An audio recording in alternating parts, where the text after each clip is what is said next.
and so many other. Good evening, everyone.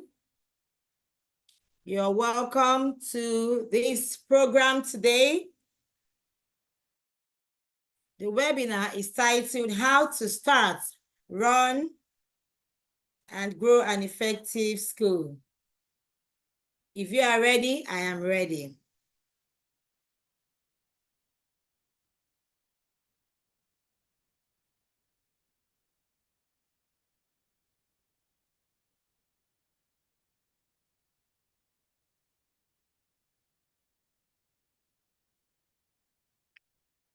Once again, I welcome us.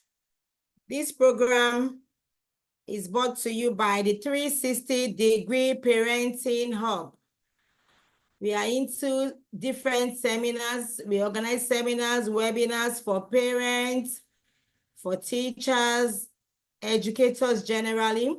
We also organize programs for nannies, how to run a crèche, and different aspects of education. My name is Adekemi Ayemibo Mrs.,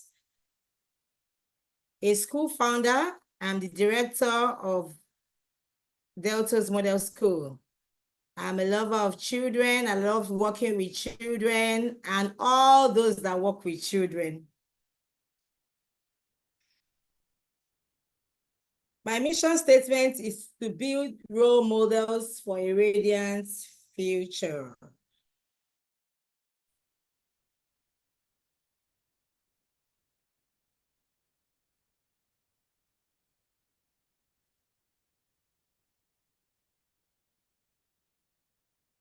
My qualifications are what I just displayed on the screen here. I have a BSc in biochemistry, MSc in pharmacology, and a postgraduate diploma in education. I have series of certifications in education like Jolly Phonics, Jolly Grammar, Montessori Methods, Early Years Foundation Stage, the Master Class, Effective Handwriting, Professional Childcare, Mastering Childcare and Nutrition, and so on.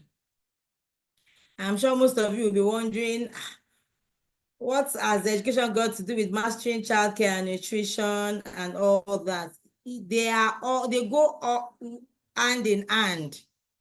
All these trainings are important. We are going to be looking at the importance of this training as a school owner. Under the 360-degree Parenting Hub, we also have the 360-degree Mom. We organize trainings for mothers in the area of healthcare, child education, child nutrition, basic child care, and values, teaching children excellent values. We have all these trainings available in form of videos, and these are freebies. We'll be giving out some of these today. Those that answer our questions and have been participating in the group. Now to the business of the day, how to start, run, and grow an effective school. How to start, run, and grow an effective school. We all know that in this time and age, the standard of education is dropping. And we have so many schools out there, and many more schools are coming up. And that is why we are organizing this training. How do we get it right from the beginning? At times school owners start school, they start using the trial and error approach. But how do we start and be effective in running a school and ensuring that the school is growing and is giving the best to the society? How do we achieve this? That is the question that we are going to answer today. Before we continue, we said, how do we start, run, and grow an effective school? We need to define what an effective school is. Because if we don't define it, how do we know we have done justice to this topic? How do we know we have done justice to the topic if we don't define an effective school? Okay. What does an effective school mean? Is it a school that has a very beautiful structure and everywhere is elegant? There is a swimming pool. The teachers are looking radiant. Everyone is... What is an effective school? So that is the first question for you and I today, this evening. I want us to go to the chat room and drop one sentence on what you understand by an effective school. So let's go to the chat room now. Everybody must say something. What do you understand by an effective school? Yes, I'm waiting for a response, please.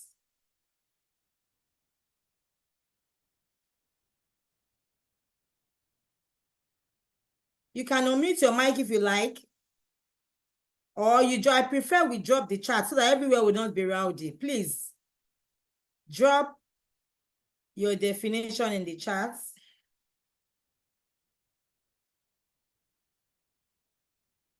Two more minutes.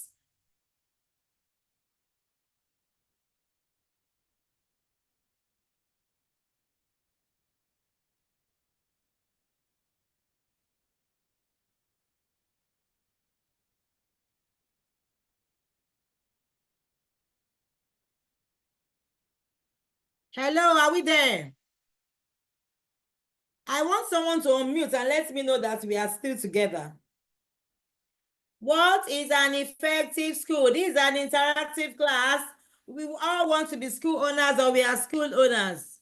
We are together. We don't have time. Okay. Yes, someone has responded.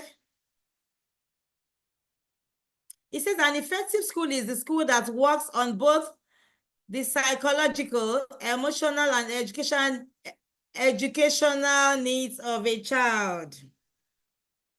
Interesting. An effective school is embedded with good policy and good administrative officer. That's great. I need one more.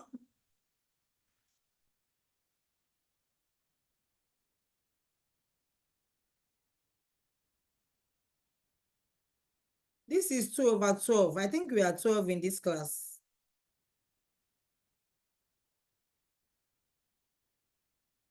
Okay, some of us are still warming up.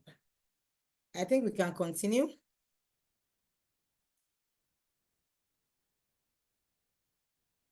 Okay, before we define what an effective school is, or before we explain what an effective school is, I would like us to first of all define a school. What is a school? What is the goal of a school? Because if you want to start something, you really have to understand what that thing is so that you can start well. A school is an institution for educating and raising children or people in a particular discipline and using a particular curriculum, methodology, and or framework. Okay, this is my own personal definition of a school. A school is an institution for educating people, raising children. So it's all about education. Educating them about what? What are we educating the children about? Okay, so education is one keyword there.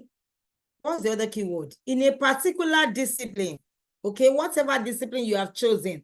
So a school doesn't have to just be a place where we read and write. Okay, a school is not just a place where we learn how to read and write. So a particular discipline can be anything. It can be a formal school or an informal school. So particular discipline is a key, a discipline is a key word there. And using a particular curriculum, please align that word curriculum is a key word, comma, methodology. That's another keyword, and the framework. So I have two, there are so many keywords here, but please take note of these two.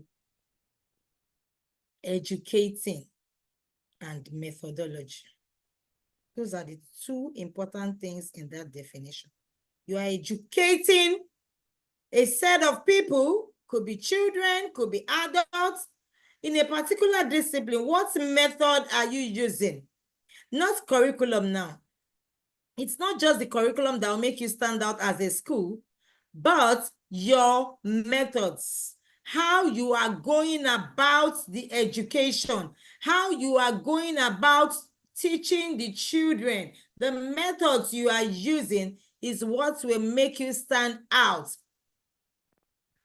All the curriculums have their advantages and disadvantages. I have taken out time to study, especially for the preschool, the different curriculums, and I discovered that whatever curriculum you choose, the method you use to go about it is what determines the success of that school. Some of us are already school owners, and some of us are starting out. I am deliberately starting from this point so that we can understand that it's not only how to start, it's for you to look into the future, that how do I want the school to be in the next 5 years, 10 years, and all. You shouldn't concentrate only on this, how to start, but how you are going to sustain what you want to start. So a school is an institution for educating and raising people or children in a particular discipline using a particular curriculum, methodology, or framework. Now, let's define education. Education is all the programs and strategies you put in place for your pupils or students in order to develop excellent social, emotional, physical, and cognitive skills. Most times, schools concentrate only on the cognitive aspects. That's why we say school is a place where we learn how to read and write, just to memorize and to cram concepts. No, that is not all what a school is about. You have to look at the social skills, the interpersonal skills. Because when a child goes to school, the child should be framed all round. Emotionally, some children, you know, at times, that is the reason some parents skip classes. They don't understand that children need to develop emotionally. And when you are trying to explain to them at the last minute, they tend not to understand. They need to know at the beginning that emotional skills, you can't skip class for that. The child needs time to develop emotionally and be ready for the class that he or she is going to. What about physical development? The child needs to develop physically. That is the psychomotor aspect of learning. And then we have the cognitive. Check out my order. Cognitive is even the last skill. As we go on, you will know why. We go to school to learn a lot of things. It's not only to read and write. So what kind of school do you have? Is it a school where children only learn to read and write? Apart from that, they don't learn any other thing.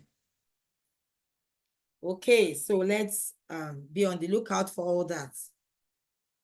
Having defined what a school is and what education is, we move on to the next slide. Before I continue, please, I want us to change the name of our phones to our real names so that we can be able to relate with ourselves properly and correctly. We want to look at some quotes about a school, generally, education or an effective school. We have education is the key to unlock the golden door of freedom. So in your school, does it apply? The education you provide for the children, does it unlock the door of freedom? When the children are leaving your classroom, do they feel free? Do they feel liberated? Has your school gotten to that level that when you give information to children, the children will feel excited? You know, that is the level. It says to educate a child is to turn walls into doors, to open doors of opportunity for the children. Let the children begin to think outside the box. Let the children begin to reason on their own. You know, in some schools, the teachers don't allow children to ask questions. I went to a school and they were giving out some lectures to the children, and after everything they asked children any question, no answer, and the person, I was like, what kind of a place is this in this 21st century that students ask a lot of questions? Maybe it's possible, I can't say, they might have killed the morals of those children. Children are inquisitive naturally. Children ask, in fact, they can ask too many questions. So if in your school children don't ask questions, please, you need to find out, you need to make inquiry, you need to really be in the classroom and know what is going on, because education has passed the level of children just coming to the class and just having cognitive skills alone. A good education is the foundation for a better future.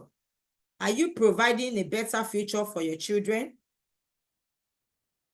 Yes, when the children leave your school and they become grown-ups, do we think about it? That the children with me now, when they become grown-ups, will they be responsible children? Will they be children that will be good leaders? Or we are just running a school that the children will just learn how to read and write? Do you see leaders in them?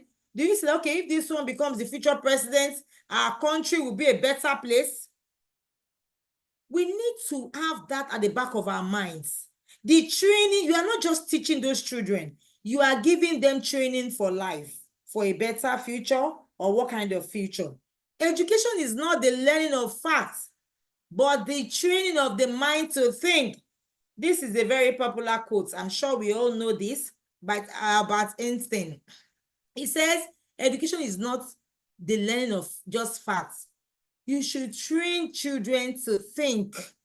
And finally, education is what remains after one has forgotten what one has learned in the school. This is my favorite quote, actually, because I always think, I remember when I was in my undergraduate days, I was involved in so many things in the school.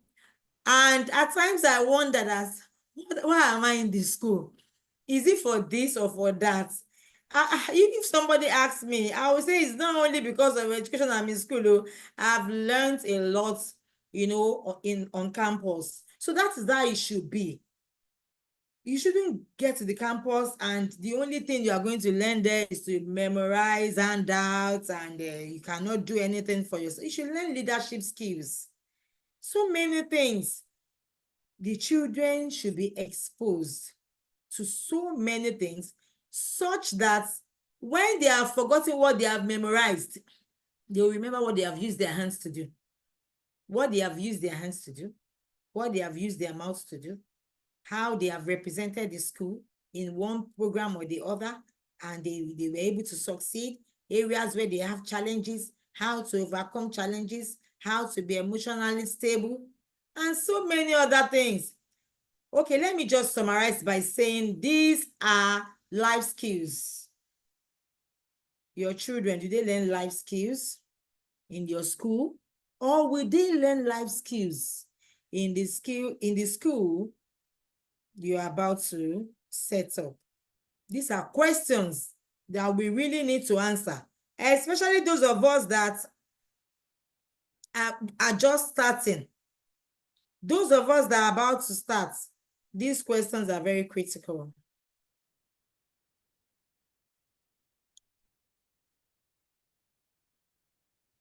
Now, having explained what a school is, what education is, the quotes about education and all, now we want to dive into the ingredients of an effective school. What are the elements? We can also call it elements of an effective school. When you say an effective school, how do you know that the school is effective? I have 20 elements highlighted here. So we can do a screenshot of it quickly. First part and then the second part. Now, there are so many schools, and many more schools are coming up. Many schools are closing down. This is a problem. I was on the social media 2 days ago or thereabout, and somebody asked the question, why are schools closing down? I said, I'm asking the same question too. Some of these questions, we are going to bring it up and then we'll answer them. Number one element is clear goal and direction. Does your school or the school you are planning to start in September, do you have a clear goal and direction? I don't want to use the word vision. I want to use clear goal and direction. It means the same thing. Where are you going? What are the goals? You need to write them down. It can be one goal. It can be many goals. What do you want to achieve? And what is your direction? What is your mission? How are you going to accomplish this vision? That is your mission. Many people don't have goals. Yes, they just start because maybe they just want to do something. They want to do a kind of business. Why? What we're asking is that why do you want to sell garri when somebody on your street is already selling garri? Why do you have to sell garri? Is it fair? You are selling the same garri that the same person on your street is selling. When people can easily go to that person, then you start selling and you spoil business for the person. Why don't you sell something else? Maybe if you just want to do business, you can sell beans, you can sell rice. There are still foodstuffs now. Why have you thought of it? So why do you want to start a school when there are schools around you? You want to start a school because you have a goal. You have a goal. Number two is results oriented. An effective school should be results oriented. What do I mean by that? For you to be an effective school or for your school to be an effective school, you must work at getting results. It's not just setting the goal and close your book and sit down. You have to be ensuring that that goal is being fulfilled. You start a crèche. Are the parents happy? Are they smiling when they leave your school? Are the children growing properly? Are you giving them everything they need? A conducive environment. When the children get to your nursery school and they are going to primary school, what have they achieved? What is the results? Can the children read? You know, it's a way of preparing them for the primary school. Some children come from other schools to our school. They are in primary 1, primary 2, and they cannot read. I'm wondering, what did they learn in their nursery school? Children should be able to say, okay, this is what we learned in our nursery school. They learn social skills. Some children, they get to primary school, they cannot relate. What are they learning in their social habits, in their health habits, and all those subjects that they do? Are they just memorizing things, cramming, and then you ask them in the exam they give you, but they are not actually carrying out those things? The children move to primary school. What do they achieve when they are leaving to your secondary school? Can they pass the basic common entrance? Your children should be able to do well in the common entrance. And then we know that, okay, your school is able to get people like results. They will ask you, what is the performance of your children? So you have to, as you are setting your goals, how do I achieve results? Number 3 is strong values. Do you have that passion? And effective, for you to have an effective school, there has to be passion. There has to be zeal. You have to have that strong desire. And these strong desires bring forth strong values. If you don't have values, people will give you their own values. And when they give you their own values, you might not be able to run with their values. And that might be a reason why the school is closing down. Because you are trying to please this person, please that person, please, and they just pieces you. And when they pieces you, definitely the school cannot run anymore. There has to be strong values. You as an individual have to have that values. You have to have that values because you can't give what you don't have. I did a training under the 360 degree Mom project on how to raise children with excellent values. Please go and check that video because I cannot talk too much here about values. There is no school without, there is no effective school without values. Check out effective schools. They have strong values, and everybody, even people outside, know their values. Number 4, quality leadership. What kind of leader are you? You know, all these number 1 to 10 are just all about you, because you need to look inwards first before you start a school. What kind of a leader are you? Can people follow you? When people follow you, will you lead them to the right place? Okay, do you have ability to work with people? You need to look at that. And you need to develop yourself as a person. I know you are eager to start that school, but have you developed yourself personally, emotionally? Are you emotionally stable? Because when you have a school, there'll be pressure. I remember when I was about to start this school about 12 years ago, my mom, she's a retired teacher, vice principal then. So she was discussing with my neighbor who started a school. He started very early, at a very early age, when he finished secondary school. So he started at a lesson. And before you know it, I'm sure he didn't even plan it. The thing was just growing. It was just successful, and it became a school. So my mom told him about the school I just started, and he was like, school work. It's not easy to be a school leader. I wish I can see her to tell her not to go into it at all. The stress is not worth it, and all that. So my mom came to tell me, I told her it's already too late. I've already started, and I know I will finish well. So that is what school is all about. You as a leader, can you stand the pressure? Number 5 is professionalism. Professional training. You have to go for trainings.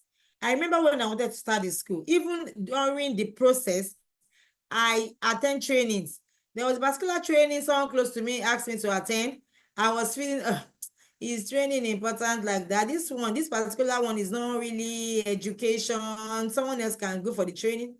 Lo and behold, I went for that training. Is this CPR training. And do you know what happened? 2 months or thereabout, or 1 month into the process of starting the school, something happened, and it was that training that helped me. I was able to, revive the child. Imagine if I didn't have that training. Maybe the nurse you employed has closed or something. And then as a school now, I don't know what to do. You have to really know what is happening in every sector of the school. Know a little about everything. That is the work of a school. So professional training is very important. Some of us, we just send our teachers for training. We don't know what the training is all about. So when they come back and they don't learn anything, they didn't participate at the training, we can't really blame them because we don't know what the training is all about. So know a little about everything is very important. And you don't say, I'm too big for training now. let my staff go every time. They are the ones going. You should go. I attend teachers training. When they say training for teachers, I still go. I want to know what the teachers are learning in this age. Things are changing. In our own time, we don't know how to, we read just the way they've taught us, CAT, CAT, and all that, BAB back. But things have changed now. We use phonics, to blend and read. But some schools are still doing CAT, CAT. You want to start your school, please find out the modern methodology of teaching. Not just the curriculum, not just the current curriculum. Curriculum is important now. We all have to use the curriculum. Either British curriculum, Nigerian curriculum, or a blend of British and Nigerian curriculum. Everybody does that. But what method are you using to carry out the curriculum? That is what will make you stand out. Number 6, consistency. People like when you are consistent. It shows that you know what you are doing. It's an element of an effective school, that this school is always there. We trust that this will happen in this school, and we trust that this will not happen because of track record. You have to build that. It doesn't just come naturally. When some schools receive an award for quality assurance and all that, it's because they've had that track record of consistency. So you have to work on that. Number 7 is improvement. When I say consistency, I don't mean that somebody will be stagnant, you will be in a place forever. No, you have to improve. You have to upgrade. Parents, like when they come to your school, they see new things. Don't just say, because of the economy, we cannot buy more things. We cannot do this. Little things, little touches here and there. Impress parents. Remember, your school is a private school. It's not a government school that you will tell them that anything goes. No, you have to prove to them that your school is unique and is different from every other school out there. So you need to keep on improving. I want those that are just starting a school and they are starting small to take note of that element. Improvements. Next is flexibility. How flexible are you? Talking to those that own school now. Do we upgrade ourselves? Change is the only constant thing in life. When parents give suggestions, people give suggestions, we look at the suggestions. How can I work with this? You can use that to upgrade yourself. In the areas of uniform, some people, the uniform they've started with since 1900, that's what they are still using. You don't know people like change. When you just change the uniform, they were like, wow. People get excited. People give comments. We prefer this new one. We don't like the old one. Or we prefer the old one. It creates excitement. Everybody's energy is renewed. Than just being there, nothing is happening, no progress is being made and all. Change something. Be flexible. The next is number 9, which is rigidity or firmness. We can use the word firmness. In as much as you are flexible as a school owner, it doesn't mean you shouldn't be firm. Some people don't like people that are firm, but they respect them. You don't need anybody to like you. When they like you, they're going to disrespect you. But when you are firm, they will respect you. And that is what you need as a school owner. What area are you going to be firm? Some people missed it in this area. It looks small, but it's a critical thing. I'm talking from experience. Those of you that have not started, you are lucky. So what do you do? How do you differentiate between flexibility and firmness? You will be flexible in the areas that doesn't have to do with your goal, your vision, things that are critical. Uniform is not so critical now. So if they want a change of uniform, they want a change of this and that, you can do that. Because people don't like things to be the same every time. They get bored, especially in this technology age. More things are coming up. But when it comes to values, principles. You need to be firm. Please, those that are just starting their school or want to start, take note of this also. Number 10, profitability. What is a school without profits? Is in number 10 here, but it's very important also. What is a school when the school is not making profits? Who is going to help you run the school? Or who is going to give you finances to run the school? Are you going to go to the government? You have to be profitable to be able to run the school effectively. So this is also very, very important. This is equally important. Let's take note of it. How do we ensure that we stay afloat? How do we ensure we make profits? Yes, your financials have to be in place. You have to learn some level of accounting. You know, I remember when I was nursing this desire to start a school, I went to work in the bank in the process. And I was thinking that I just went to the bank to waste my time or to while away time, not knowing that I would need the knowledge in the school, because I didn't like accounting. Anything, money, balancing ledger, equation, all those things, I did not like it at all. I'm a pure science person, purely science. But I had to learn, you know, all these things in the bank. When I started the school, I said, wow, what kind of school owner would I have been without the knowledge of accounting? Because I don't have any, I don't like to hear I don't like to hear all those things. Loan, bank, shares, all those things, I didn't like to hear them. I don't know why. So how would I have been a balanced person? So you see, no knowledge is lost. So you have to have interest in accounting. Those of you that are in science, that you feel accounting is nothing, and you want to start a school, please, you have to learn how to keep your books. Keep your books, because that's very important. That's what will keep you afloat. If there is no profit, what are we talking about? You can say you will employ someone. Are you going to employ someone at the early stage? So you should be able to do little accounting, look at the money coming in, your inflow, your outflow, manage the outflow, looking at the inflow you have. You know, most school owners don't know how to go about this. In your brain, apart from the book, in your brain, have an idea of the total money that is coming in. The money you are spending on this, have a percentage of everything in your brain at every point in time. The amount you are spending on salaries at the end of the month, the amount you are spending on this, that, just have the fraction. So at every point in time, something is going to be telling you, even without looking at your books, that they're exceeding this, they're exceeding this furniture, this, that, in your brain. Then once your brain starts prompting, you check your book. You don't wait until the end and you are making a loss before you discover that you have made a loss. So you should have all those percentages, you know, just at hand.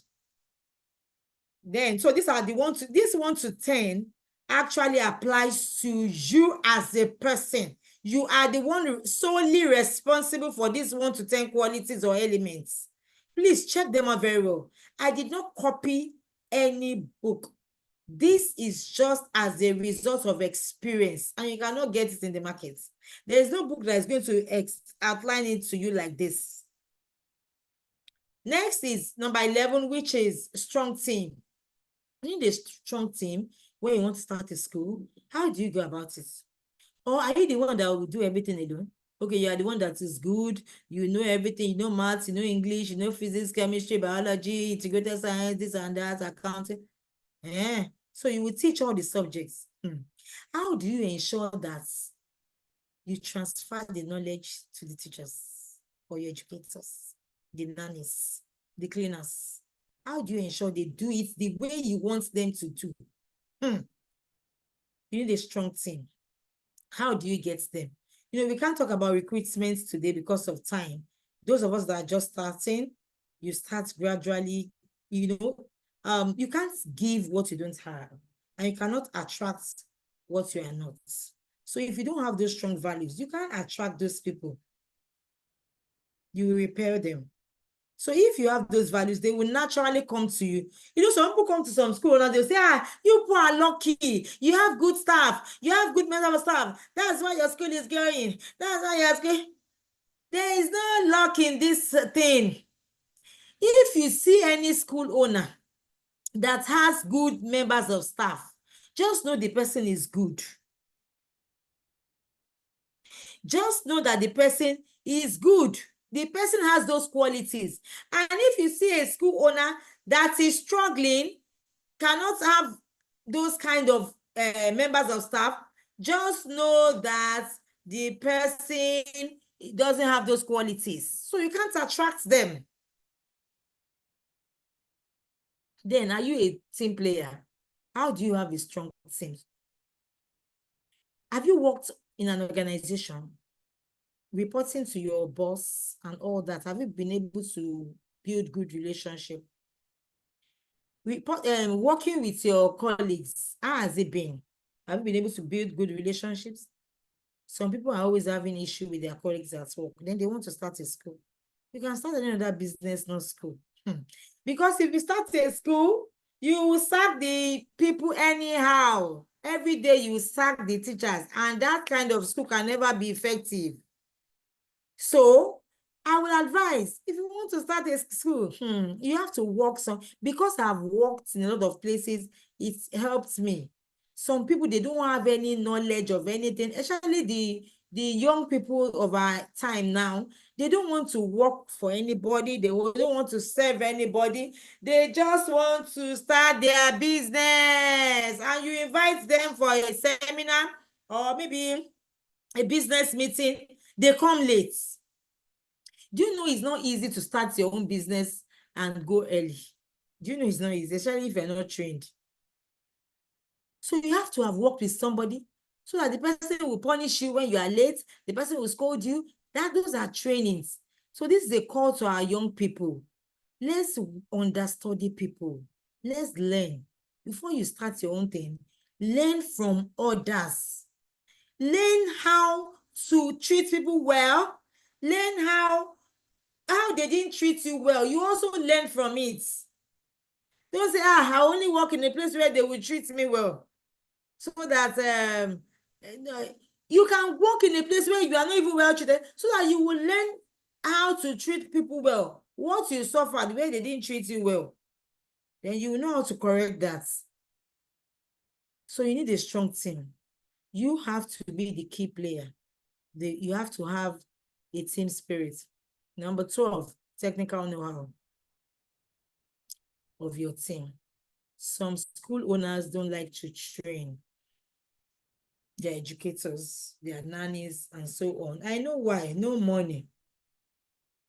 But, there will always be not enough. It's normal. Just like you collect a salary, everything is not enough. So you have to plan. You have to have a percentage for welfare, staff training. If you don't have that in place, it will not happen. Like this is August now. You should have started planning how to schedule training for your staff. Are you just going to resume in September without being trained? Okay, I told someone that I needed some particular set of educators, and the person sent the the advert and asked me to check it. He said they had 3 years experience. I said 3 years experience for what now? So the fresh graduates will not be employed. How will they learn? Please remove it. If possible, state it there, no experience required. I don't want someone that will come and be using one old experience, teaching my children CAT cards. I don't want any experience. Let them come as they are, as long as they have those values that I want, good values. Then I will train them, teach them how I want them to teach my children. Don't come and tell me that 10 years experience, 20 years experience. For what? They will come and start teaching the children old school method of teaching. Please, train your teachers. Don't look for experience every time. You need experienced teachers, but you need also to train the new ones. Number 13, excellent working relationship among members. How do you build excellent working relationship? Very important. You need to work on it. You need skill. You need training for this also. You need training. Professionalism. Professionalism, that's a broad topic. You have to start. Those of you that are starting, please start professionally. I know you need to build friendship with these parents when you are just starting. That's what I did. You go low and, do a lot of things, sacrifice, just to be able to win them. But you still need to be professional, because once they discover you're not professional, they won't respect you. And when they don't respect you, they won't keep their children. They might bring their children when they don't have money. But once they have money, they will withdraw their children from your school because of over familiarity. So be professional and train your teachers to be professional too. Number 15, safety and security. I need to be fast. There's a lot to be discussed, but I'm sure the little I'm mentioning in each point will make sense to you when you go back and look at your notes. Safety and security. Yes, the teachers should be trained for this. The pupils should be trained. An effective school is a safe school. For you to have an effective school, the school has to be safe for the children. And safety is a broad topic. It's not something we'll discuss now. We have organizations that do training for school owners, educators on safety. The safety of the playground. You heard the incidents of an accident that happened in a school and the child died because the equipment in the playground were not functioning well, and that caused a serious accident. I can't go into details now because of time. So safety is very important. As a school owner, you need to be, those that are just starting their school, you need to be going around. You cannot start a school and put someone there and go and sleep. That's why I said, why do you want to sell Gary when somebody is selling already? If you know you want to start a school because you want to just make money, then you want to go and sleep, somebody will be there. It's not necessary. Please, school work is a ministry. It is very important we do it well. The next is effective communication. In fact, almost every session, someone comes to train my teachers, every one of us, including myself, on effective communication, because this thing, it can make your school to go down if your educators, your nannies don't communicate effectively and they don't understand one another. Definitely, that organization cannot stand. Conducive learning environments, number 17. You have to have a conducive learning environment. I'm sure we all know what we mean by that. Some people capitalize only on this, that the school will be so fine. When you enter the place, it will be like heaven, but they are not adding any value.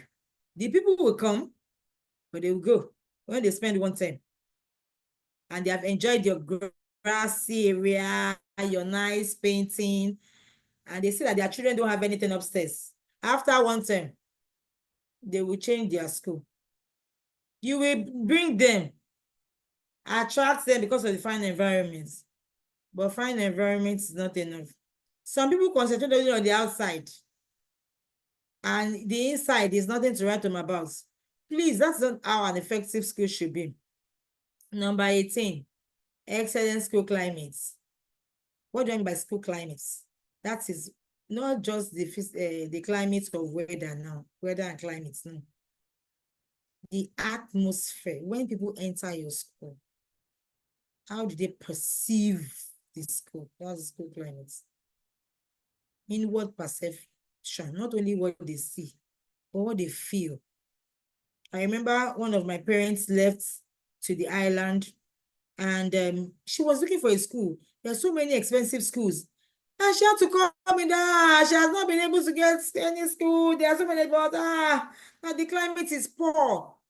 She just enters the place and there's the kind of repulsion, like the way the teachers respond, they are cold. No, in fact, I don't know how I'm going to explain it, but that's the school climate, and that affects children. When there is no cordial relationship among the members of staff, the children, there's the way they behave. It's not something you can see physically immediately, but people that can sense it, when they come, they sense it. Or after a term, they sense it and they withdraw their children. Such places, children don't really learn well. It's not a conducive environment because the climate is harsh. Number 19. And this number 18 also, it comes from up, the leadership. The leadership determines the climate. Yes. Number 19, performance monitoring. Okay, let me go back to number 18. There was a day a neighbor of mine was looking for a school very long time ago. You know, she went to the school and she needed to see the proprietress, the owner of the school. She met the secretary and insisted that, please, I need to see the school owner before I can bring my child. So the secretary went to the door of the school owner and started making sign of a cross, started feeling restless before she could open the door. And then my neighbor concluded that I can never bring my child to the school where they cannot access the school owner, you know, in a relaxed way. This is a school. You are dealing with children. You should be able to walk into your school, the school owner's office or their teacher's office without, are we in public school? So because of that, it didn't take the child to that place. So that is part of school climate. Number 19, performance monitoring. That is the duty of a school owner. And you need to let every stakeholder in the school know that you are monitoring performance. In fact, everybody should monitor performance. Everybody, I always say, everybody monitor the performance of your children at every particular point in time, individually, collectively as a class. You monitor their performance. That is how the children can grow. And you also need to monitor the performance of the teachers. When teachers come to your school, do they grow? Like their lives remain the same? You should get feedback from them, what they have gained from the school, how they have improved, where they were before from now. They compare and see that there's a great difference. Some people ask, how do you retain teachers? That's how you retain teachers in your school.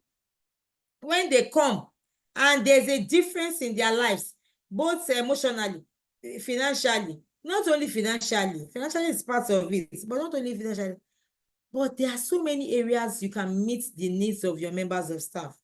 When you meet their needs, they will not go anywhere. So that's part of it. I've answered somebody's question. When you meet them, not only financial, no, they come for financial need, but financial need is not enough. After a while, after maybe like 2-3 months, the money will not be enough for them. Do you know that? If it's like your own now, if you collect 7,000 today, next month, if you are not careful, that money is not enough again. And so that's how it is. So the money is not enough to make them stay.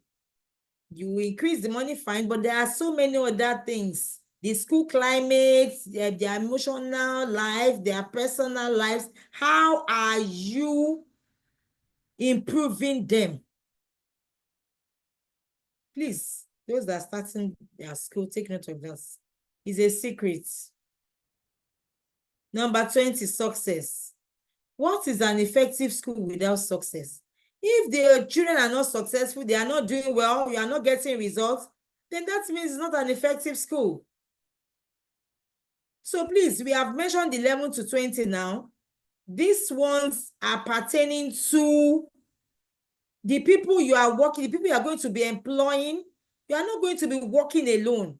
A lot of schools closed down because of management of staff. We'll come to management of parents. So, you know, school is a sensitive business. It's not just like opening a shop and you are selling beans or you open a boutique. That's why a lot of people, they sell hair now. When they sell 100,000, no stress. But school, you are dealing with children. You know, most of us concentrate on the curriculum, everything. No, that's not all. You are dealing with teachers. You are dealing with cleaners. You are dealing with a lot of people. You are dealing with parents. And you know it's a private school. That's part.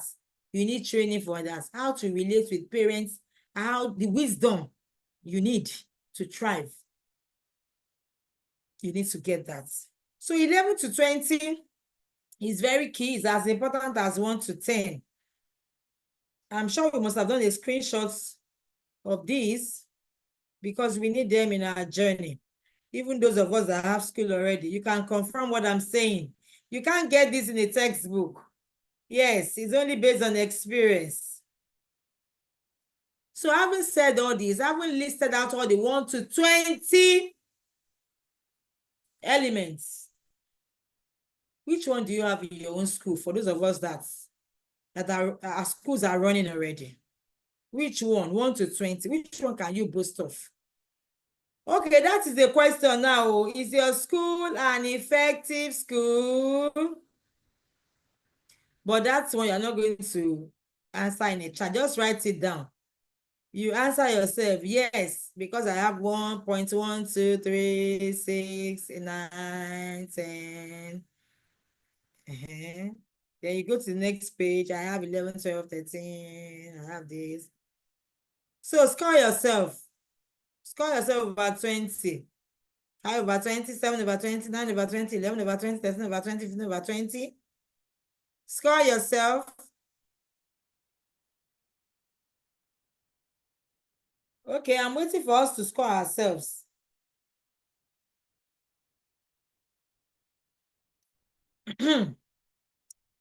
So having scored yourself, you'll be able to tell yourself if you passed, then your school is an effective school.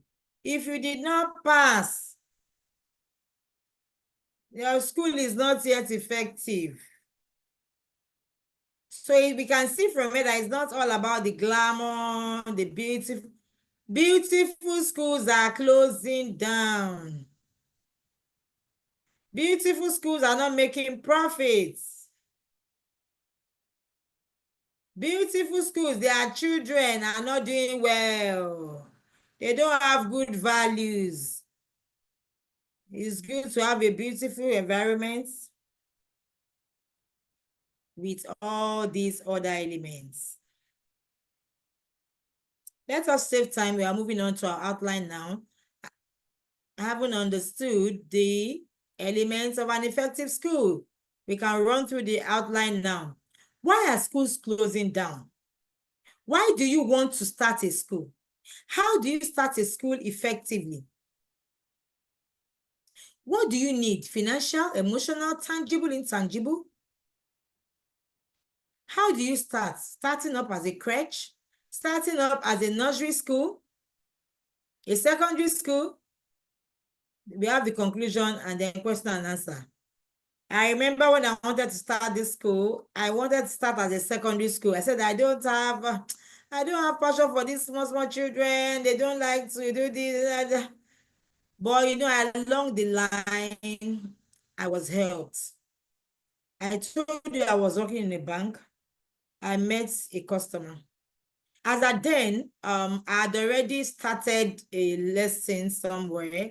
I was teaching some children free of charge, actually, some secondary school children, and I've started going around my environment, checking what these WAEC, UTME centers, what they are not doing well. And I was so discouraged by what I saw. So my passion grew. I said, what? I have to start this school. I have to resign. I can't wait. See what this, some children in public school, they don't even have a lab. I said, I will start with a lab. I will provide lab. I was working in the bank now. I'll provide lab for public school pupils, come and titrate, do their chemistry practical free of charge. I need to help them. Then with that, I can now start my school. So that was the plan.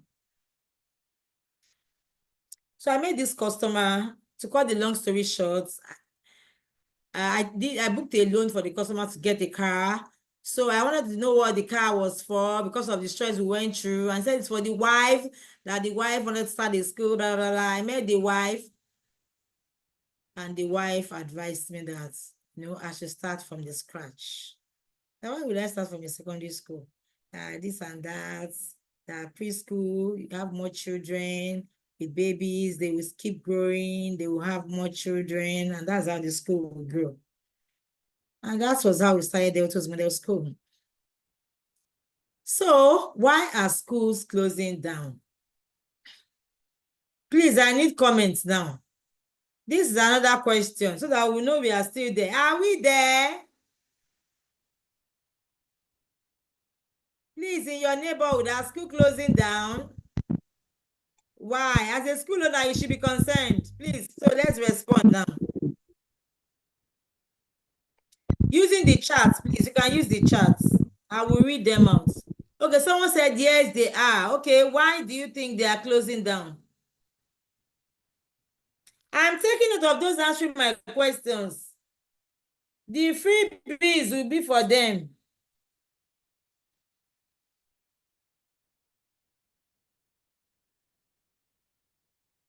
I think management issue. Okay. Bad team management. Wow.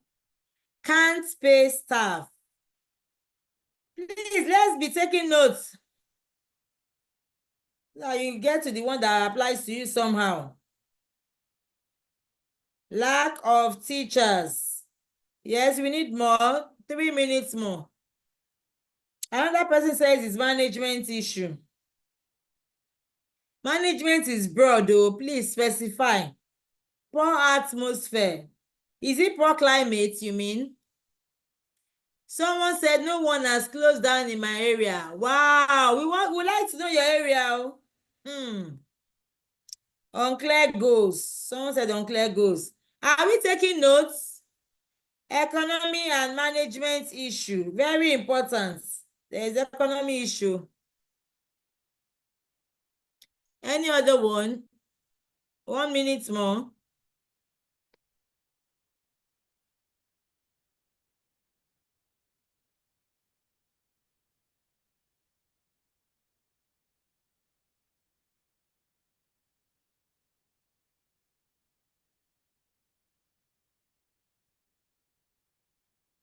Okay.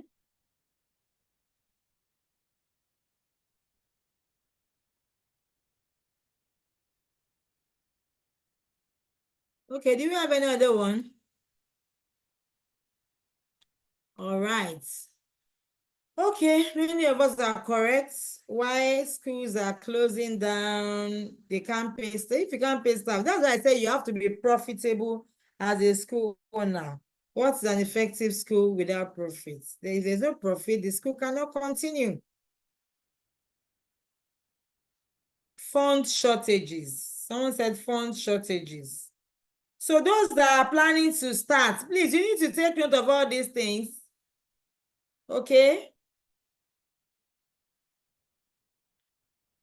Can't pay staff because the school is not making profits, or the school is making profits and the management is not managing the school properly. They are not planning. You know, you have to be prudent as a school owner.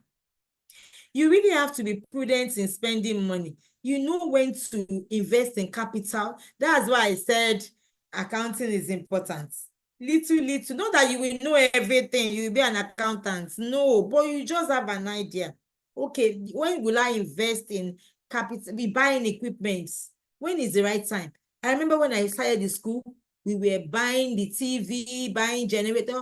Every session, every time we buy TVs, we buy generator. Because there will be a time when you cannot afford to buy all those things. You have to slow down. Now, if you want to buy a generator that will power a school, a whole building or 2 buildings, you know what that will cost. So at the right time, you do the right thing. When you see that you cannot do that, you slow down. Some will just spend. That's why I said, even before looking at the books, have a mental calculation. Okay, this is the amount that is coming in totally. Okay, is it 1 million? Is it 10 million? Is it 1 billion? Okay, my staff, I need 200 million to pay them. I need this to pay them. Everything should be in your brain. You should know that, okay, at the end of the day, this is what I will add extra. This is what I will have. There will be exigencies. There are things you did not plan for, you know, one issue or the other that you need to raise money for, the community and everything. You need to put all this in place. You don't just spend it when you see money. Say, hey, see plenty money. Some school owners are like that. They will invest in what they're not supposed to invest in. And then the school, okay, let me take, for instance, a school that closed down in my area recently. We need to give examples so we can learn. This school started and they had their building, everything was in place. When you are passing, you say, look at the school. But after some months, the school closed down. Okay, why? Why didn't people come? Okay, me, for instance, I will not take my child to that kind of a school. The school building is just there everywhere, needs no children. Is it that they are coming from another location? If they are coming from another location, their children should follow them. So if you are just starting and you have a big building like that, you have a challenge. Because people don't know you, they don't trust you, they don't know who you are, they don't know your values, they don't know what you can offer. I can't risk my children to go and put my children there now. I can't ask anybody, please, they are coming out. This school, how is it? Do you understand? So it's a risk to start big. And that's just some schools, when they start big, these are the challenges they face. Everything is in place. Some will even have teachers done the classes already because they have money to pay for 3 months. You have teachers done the classes, empty children. Empty classes. One class, one child, another one. And the next time the parents come, they still meet one child or 2 children. I say, what's happening? But if you start small, even if you have money, you start small. You understand? People will see that the school is growing and you build their confidence. But when you start big and they don't see any activity, they lose confidence in your school. It's a strategy. So this school, now you get there, they remove their billboard. Before you know it, they have removed the roof. Before you know it, they are pulling down the building. Why now? Why now? This big school. They say, it's not profitable. You see why it's not profitable? Maybe the school is 200,000. The people around cannot pay. You do advert, or maybe 300,000. They can't pay. They enter the school, everywhere is filled up with gadgets, but there are no children. They don't trust what you have. They don't know the quality of the education, and so they don't want to take the risk. They prefer to rely on referrals. So why do you want to start a school when you have seen that schools are closing down?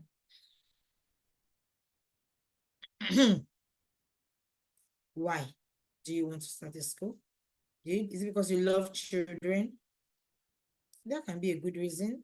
You want to impart knowledge in the lives of those children. Is a good reason. But what kind of knowledge are you impacting? What kind of value are you giving the children? Is very, very important. Remember, I said that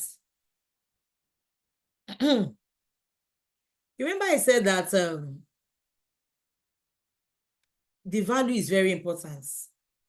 How you start is very important. What is the key? How do you start an effective school? Okay, somebody is asking a question that she needs clarification. Please, what's the definition of starting small? And how do you convince your parents to bring the children? Yes, it is easy. It depends. Okay, when I say starting small, it can be as small as using a canopy inside your compound. It can be that small. That's what I mean by starting small. This neighbor of mine started as a lesson. I'm sure he never dreamt that he was going to have a school. Just wanted to do lesson. And then the school began to multiply. The lesson began to, he didn't have space. He had to go and look for a hall, from a hall to a building. Before he knew it, this is a school, what will I do? He said he went to Unilag to do part-time B.Ed. I told you he was a school set holder. So that's by starting small. Okay, let me give myself as an instance. I started in my room. I was lucky to have more than one room. Do you understand? So I didn't have to use a canopy initially. Eventually, I still use canopy. So I used my room. When my room could not contain me, I used my parlor. I thank God for my husband who was very understanding. I told you need someone to push you. He was the one that pushed me, even though I have all the goal, I have all the skill, I have all the passion. I still needed a push. That was my own need. I said, what is your need? Is it financial? Is it, where did I ask that question? Okay, we are not yet there. I will ask you, what is your need? So I started in a room, from room to room and my parlor. From parlor, we put a canopy outside. From canopy, hey, it was as if I was going to use my own room because it became very serious. I was desperate. I had to, with God on my side, I got a place in my compound, and that was how I started moving from a room to a flat, from flats to 2 flats, from 2 flats to 2 flats and compound. From 2 flats and compound, we got 3 flats. From 3 flats, we moved to a building, and on like that. And that is how God, helped us to start small. So when I say start small, the person asked that question, as small as you can imagine, as long as you can imagine it. As long as you can imagine how small. That is what I mean. Small like a room. But how do you now prepare that room that will look like a standard? I don't want to mention the name of any school. A very big school that we know that when you call the name, they will say, we know the school. How do that? So that's one room. You will furnish it like that school. You can go and take a picture of that crèche in that big school. Go and look for the picture of the crèche. That big school you admire. Now replicate that, make it better. You can make it better because they have a old school. They don't have time for their crèche. Some people will abandon their crèche when they become big. So you now make it better. So that when somebody enters, it surpasses the standard of that big school. Please, I don't want to be tempted to mention the name of any school. But you know what I'm talking about. They will say, so this kind of places like this is okay. Maybe you want a particular kind of paint on the wall. You can paint a part of it that way you want it. The standard bed spreads, the kind of bed you want. Let's say, okay, you are looking at a big crèche that will have like 10 beds. Just do one bed, like the type of bed you want, and put it in that one room. Are you getting it? Than having 10 rooms, and you cannot afford the 10 types of, and they will come and say your school is substandard because you don't have money. You went to put squawk, then your school will be looking like lower than your standard. So just start small. That's my recommendation. If you don't have funds, and put all the standard in the whole world in that room. Are we together? Have I answered your question? Okay, someone said, am I the only one? Have I seen that question? Were you the only one handling the starting process? Okay, when it was just one room, I was never the only one. Now, in our school, the policy is that you should not be alone with children. It's my personal policy, especially preschool, crèche, playgroup, prep. Those children that cannot talk and cannot assist, don't be alone with them. Why? Because of emergency. If there's emergency, some of us will be shaking. If the emergency is too, then some of us cannot stand some things. So you can't be, and don't keep your staff alone in a class where the children are still small. Okay, maybe primary, there can be one class, there can be one teacher if the class is not large, like 10, 15. But a preschool, especially when you're just starting, you shouldn't be the only one. You should have maybe somebody, an assistant that you can call. Okay, let me give you a situation that happened when I started the school. Okay, mute your mics, thank you. When the school was still small, one of my assistants, then we were like 3 or 4 then, she went to the bathroom to clean up for a child. So she sat down with the child in the bathroom somewhere, cleaned up, or was cleaning up the child's mess. And she couldn't stand up. Can you hear me? So she had to shout and call my name. Then we were still using one flat. So when she called my name, I ran to the place. Said she cannot stand up. I said, what do you mean? I tried to carry her. I couldn't carry her. So I had to call a neighbor. We carried her. Imagine if she's the only one with children in one room. There are children in the other room. She went to the bedroom and she cannot stand up. Don't you know things like that can happen? Or something happens, you are very scared. The other person will give you courage. So you need to be two. So there was no time I was the only one. No. Okay, so I have someone here. I'm sure she's in this training now. When she wanted to start, I told her, you have to be two. You can't be, even if it's only one child, be two and start working at getting more children. You have to be two. You need someone to talk to. Yes. You need someone to assist you when someone comes for inquiry. If someone comes for inquiry, you'll be feeding the child and be attending to the person. It won't be professional now. So you leave the other person to take care of the children while you attend to inquiries. Who is going to do the cleaning? So you have to be two to be able to balance. Okay, I hope I've answered that question. If I have not, please let me know if I've not answered properly. Thank you. Okay, so I was asking, what are your values? Why do you want to sell Gary when someone on your street is selling Gary? This is very important. That is what will make your school to run and grow. Your values. What do you bring to the table? What I mean is, what is your unique selling point? Many school owners don't have unique selling points. So get your pen, write out why you want to be different from the school in your neighborhood. I have mine, how I'm different. And when they come for inquiry, that's why I tell them. When they say you are too expensive, they will always have something to say. You are too expensive. Even if you are collecting 2 naira, it's too expensive. Why is it 2 naira? You let them know. They said the other person is selling one naira. You let them know why your own is 2 naira. Even if it's 1 naira, they will tell you someone is selling 50 kobo. So what they are asking is, they are not saying you are too expensive. Can we all hear me? What they are saying is that, why are you different? But they don't know how to put it. They just say, why is their own 5 naira when somebody is selling 3 naira? So you let them know what that person is selling is different from my own. They will say, really? Just try it. When somebody comes for inquiry next time and tells you, why is their own 5 naira? That woman there is 3 naira now. Don't tell her, go to the person. Oh, that's very rude. That's not a way. Many school owners answer like that. They'll say, go there now. Didn't you see the place before coming here? I don't like people provoking me. What's the meaning of this? You don't say that.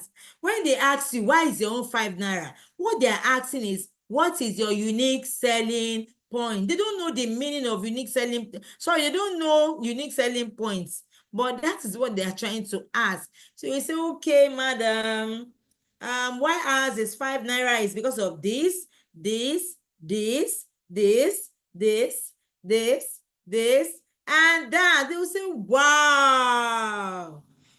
Okay, so I've given you something very important I learned in a training. I didn't know this, so I cannot take the glory. I learned it and I paid for it. Another problem I had when I was starting small was, I need to maintain standard. I cannot afford to do anything anyhow because there's no fund. So I attended the training. The man was very blunt. I'm talking, I'm very kind, I'm nice. But this man wasn't nice when he was talking to me. Then he said, you want to do this? And I said, you don't have money, you don't have this. Why can't you? You know, personally, this is who I am. I don't like doing this showing off the outer parts good and then the inside is not good. I don't like it. My policy is the inside should be better than the outside. So when I started, the inside was always better than the outside. So when I attended this training, he said, you have to start from where people will see. You know, it's the outside they will see. So I said, okay, I will start. He said, when you want to paint and you are looking at the money for painting, the standard you want is about 2 million. Where on earth will you get the 2 million? Won't you pay salary? Some school owners will take that 2 million and paint, and then their staff will be hungry. The school will close down now. Is it paint people will eat? So what you will do, you start gradually. Is it the classroom you are going to paint first? Okay, you start with the preschool class. Don't paint primary class first. Do you know why? The primary school, the children have been with you. They are already used to you. They know you. They know you for your value. Preschool, they are just coming. They don't know your value. They only heard about it. They don't care. So you have to make the place very attractive as possible. Not because you are partial. I don't like the primary pupils, but they already have the values they are getting. So they won't mind. Your frontage, your playground. You know, I said, let there be improvements. Some people will come for inquiry. They didn't believe you, they go. When they come next time, they say your playground has changed. There's an improvement. Do you know they will prefer you to the person that already has that big school? They will say, this one is growing and she knows what she's doing. I can easily relate with her if I have issues. You know, parents, that's what they want. So when they see improvements, they will not mind coming to your school, even if it's small. So what helped me then was that the school was growing.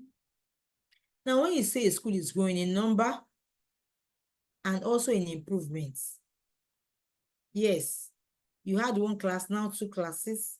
You had only preschool, now you have primary. they will know that, the school is improving. That is what is important. I hope I've answered the question. So by now, we should all have written our unique selling points. Number one, you scored yourself if you're an effective school with the 1 to 20 checkpoints. Then you have checked if you have unique selling points. Please, if you don't have a unique selling point, don't start yet.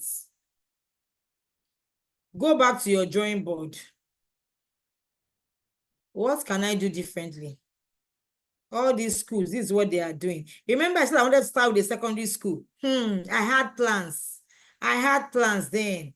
I had plans that my own tutorial center will be different. Okay, this is what they are doing. By the time I come with my own, everybody in this area will know what is happening.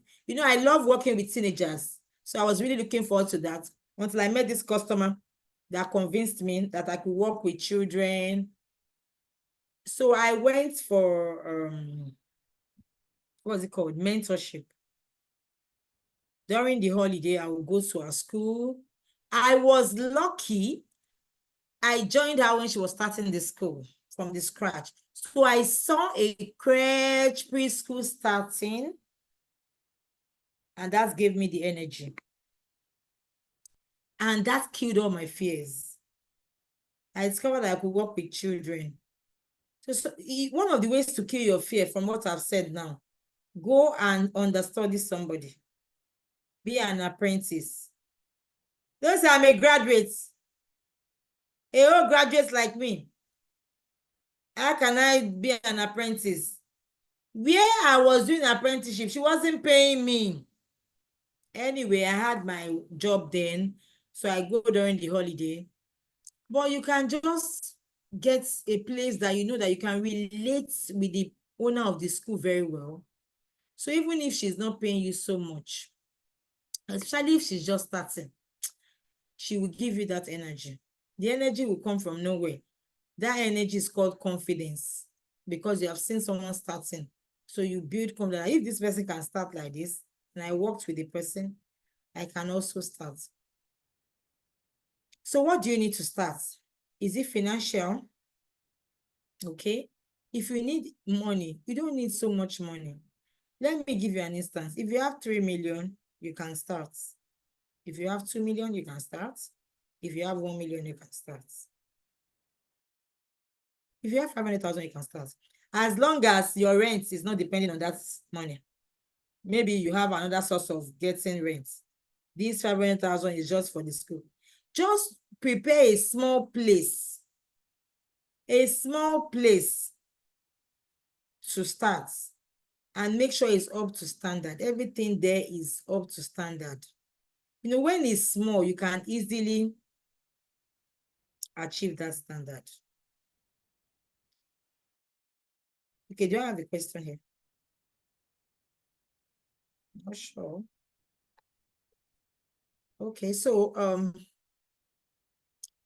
that solves the financial. Then how can you raise funds? If you have 2 cars, you can sell one. The life of a school owner is not a luxurious, it's a ministry. Remember I said you have a goal, you have something you want to achieve. You can always buy the car again when the school is making profits. Yes. You can source for funds from your spouse, just little fund. Don't go and borrow plenty money. For instance, not that I didn't borrow money, but I borrowed money from people that will not come and knock on my door and start giving me. I don't want to have high blood pressure. So I borrowed, but from someone that will treat me well, and not so much. Not too much. Don't go and start getting loan because you want to start a school. Do you know if the school is going to be successful? What happens if you cannot cope? Because when you see the money, you think the money is your own. You have to raise funds somehow, start small, and begin to grow. Then when you are growing, you can now get loan, just little by little. Don't get big loan that you won't be able to sleep. Please. Someone said, what if you have less than 100,000? Okay, what I did in that case was that I was saving. Not saving in the bank. Oh, if I save in the bank, where is the money now? If I had saved 1 million then, the 1 million cannot do anything now.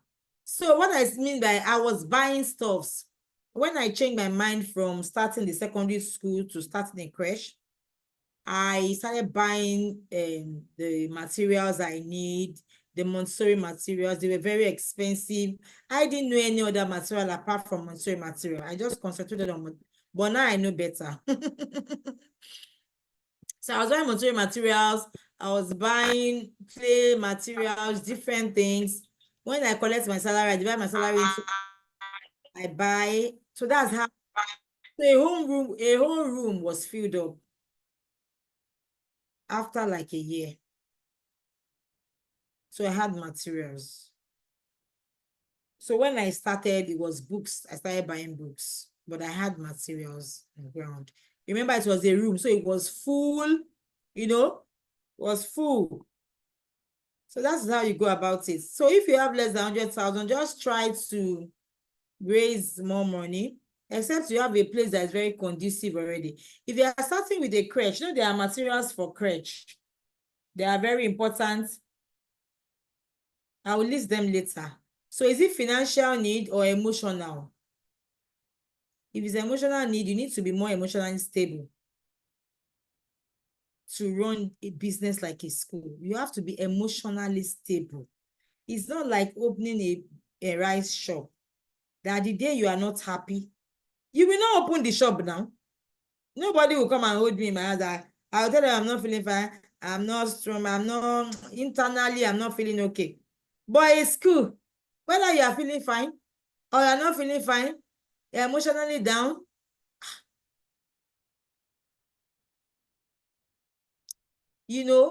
How do you go about it? So somebody is asking a question here now. Ma'am, this sounds like women schools. How do start as a man? Okay, so he said, how do you start at school as a man? Okay, it depends on you. I told you before, I didn't have all this women ministry. When I was nursing, starting in school, I was still single now. When I was single, I had a tutorial center already. I was teaching in so many places. I wanted to start a tutorial center. I had a lot of goals. Before I was distracted, went to the bank. So it was when I got married, I went back to my vision of starting a school and started saving. But before marriage, I had that vision. But when I got the job, I got distracted. Do you get? So before marriage, my focus was tutorial, not crèche. So as a man, you might not do crèche, you can do tutorial. I told you, tutorial works. You want to start a school, why a secondary school? You will just go and start secondary school like that. Who is going to trust you? You now got a loan to get a whole building. Please don't do that to yourself. Start a tutorial center. I know you have money for a whole building. Just open a canopy or room or whatever. Not room in your house. So I mean a place where people can come to. Teach them physics, chemistry, biology. Hey, I was teaching chemistry then. When you teach a child chemistry, the child will get A1 now. And when the child gets A1, once the younger brother come, the neighbors will come, everybody will come. By the way, maths is my best subject. When I teach you maths, you cannot fail now. I have witness in the house, so. Okay, so I wanted to start a maths and chemistry, center, physics, chemistry, biology with a lab. So if you're a man, you can start like that. Do you understand? Yes, you don't have to start crèche and all these things if you know you don't have flair for all that. And if you have, you can employ someone, a woman. Just know that you'll be there doing tutorial by the side, doing after school. And the person you employ, maybe a nurse, will be doing the nanny crèche area. So because maybe you are not sure of the one that work. So maybe tutorial will be under the canopy outside while the crèche will be inside. Something like that. If you want to do with your wife too, something like that, just find a way around it. So I wanted to start like a man then with tutorial center now. Most of the schools, centers around me, they were being run by a man or by men. So I wanted to be the woman that will shake the place. So you can be the man that will shake your environment. All right. So what are your needs? Tangible or intangible? Okay, so a tutorial is a very good way to start as a man. What subjects are you good at? Maths. The one you are very good at. Like that maths now is a good, so just say, is your child having issue with mathematics? Mathematics solution center. You see people coming, physics center, laboratory. You know, you teach the children how to titrate, out all those physics practicals. They will start coming. They will be coming. Okay, so that is that about tutorial center. I can say a little about tutorial center because I had wanted to start with tutorial center, so I had plans. I've done flyers, so I know what I'm talking about because I felt secondary school was my strength. So starting up crèche, and you know tutorial center, I don't need much money. What do you need? Yeah. Chair and table. I know they don't have to do single seater. Okay, so just according to what you can afford. So what are the requirements in the crèche? You have beds, you have cabinets. These cabinets, I don't know how it's done in other places, but I think what I do is you have the cabinets, each child have their own cabinets, have their own drawers, so that things will not mix up. Okay, because when you are working with someone and the person is new, things will be mixing up and it's very frustrating. The parents will come the next day and they'll be angry. This is not my child's bib. This is not take up the car.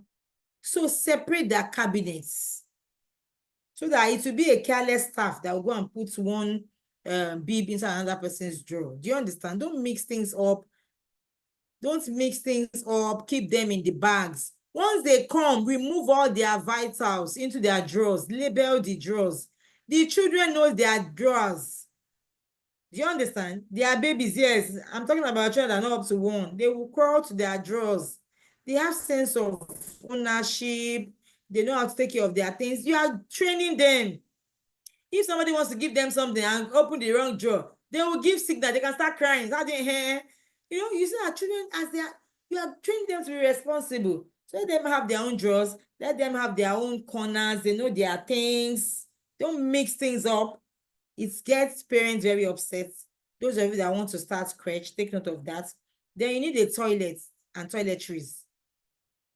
Separate toilet for crèche. You don't want the primary and other to be coming to your crèche. They want to use themselves. They will pass through your crèche. So crèche is like a self-contained. They have their own toilets. They have their own kitchen. Please. They have their own sponge to wash their plates. Their own things are special, separate from the other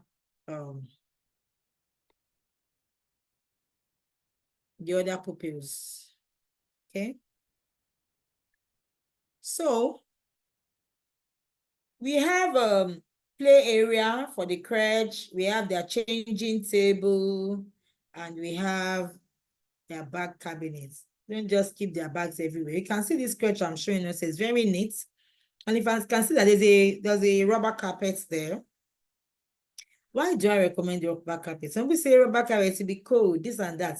You put these ABC foams on the floor, so it will cushion the coldness. It keep them warm. Why is rug not good? You know what I mean by rug now? The one that keeps warm on the floor. Rug gives children infection when they breathe in the smell of the rug. Some don't know how to maintain rug. It's not even easy to maintain rug in a crèche. They will pour water on the floor, they throw up, and then somebody else will be stepping on it. Even if you clean it, you put disinfectants. I can't even imagine the health or condition of the children. You can't use rug, please. So you use something that even the carpet should be plain. that you'll be able to see easily that the place is not clean. Like this carpet we are seeing here now is too busy. You have to look for a carpet that is plain, beautiful like this one, but not too busy. Because this one now, something can be on the floor. A child will pick it up and you won't know, you might not see it because the carpet is busy. So use plain carpets that when there's any dirt, particle, or something that can injure a child is there, you as a caregiver can easily spot it. Okay? So this is almost 2 hours. Okay, we need to be fast now. Then what are the children going to bring? They have their flannel, that's the cover cloth that is fluffy. They should come with their bibs. Not one, please. Bibs. Nothing less than 4 or 3. 1 per meal. Then change of clothes, diapers, depending on whatever your policy is. I encourage 4 or 5. Water and hot water to prepare their meal. Remember, you have to use hot water and cool it. What is the essence of it?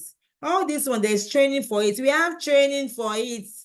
How to take care of children in the crèche, the things to look out for and all that. We do trainings on that. That's the nitty-gritty. Why should you use hot water to prepare their food, to destroy the microorganisms? Why shouldn't you use cold water? We can't go into the nitty-gritties in this class. Okay, so the next is, I haven't talked about the crèche. So the crèche is a good way to start. Okay, and if you're a man, you want to start with the crèche, you can get a lady to work with you. Or you can start with a tutorial center. Start with your strength. That is what is important. Don't start with your weakness. You deal with your weakness little by little, but start with your strength. You want to start with a nursery, like crèche with nursery. It's also fine. It's just that you need more materials.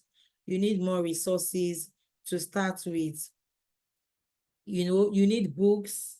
For the crèche, you just need 5 brick books that the children, you will read stories to the children, how to go about it and everything. We will not be able to talk in details on it now. We can arrange another class for that. Then for the nursery, what kind of curriculum do you want to use? Are you using Montessori curriculum? Okay, what do you know about Montessori curriculum? Have you been trained on it?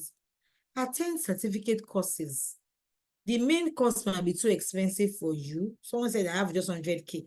But you can attend certificate courses, 20,000, 25,000 here and there, to learn about how to use Montessori materials. Do you know that? So I can give you links to how to get certificate courses on Montessori, and their materials are beautiful. But we also have EYFS curriculum, which is the British curriculum. Very nice. It's flexible. It teaches children to use things in their environment. You don't have to streamline yourself to Montessori materials. And if there's no Montessori material, your teacher cannot teach. Montessori materials are very expensive to make. But EYFS, you use your regular everyday, your bottle covers, your used tissues, different items you can find in the environment. EYFS is very interesting. I recommend EYFS. It's a British curriculum for the nursery school and primary school. You have to learn it as a school owner. You have to learn it as a school owner. So the Montessori curriculum is not just to get curriculum that matters. If someone say, how do I get the curriculum? You get the curriculum, then you start teaching. It will be boring. Then your teachers will not be effective. You have to go for the training. So after the training, you learn, you can do it little by little, practical life. Because if you just get the curriculum, okay, I had to check for the curriculum where I can get, okay, practical life. Each of the subjects have their subtopics and everything. So it's broad. You can get it. Some of them are even online. It's not a difficult thing. Or you attend one of the certificate courses and discuss with the people, organizers, they will give you the curriculum. The same thing in EYFS. If you attend the training, they give you the curriculum and they see. they will teach you the methods. You have to learn different methods. Another one is the Jolly Phonics. Schools have not started using Jolly Phonics to teach their children. I don't know why. Some will say, we have been learning how to read before Jolly Phonics. That's flexibility. I have a Jolly Phonics, I have Jolly Phonics books here. The books are very lovely. They are very attractive. Why won't you use them? Okay, by the way, books are what I use to gain the heart of the parents in my own environment. You know, because I don't have a fine building. The building was not so big, but the little rooms I was using, I was making sure they were very classy. And if you go with our books, you would think our school is very big school, like those schools now. Let me not mention names here. If you go with my books, look at the books I was using, that they use in all those standard schools, British schools.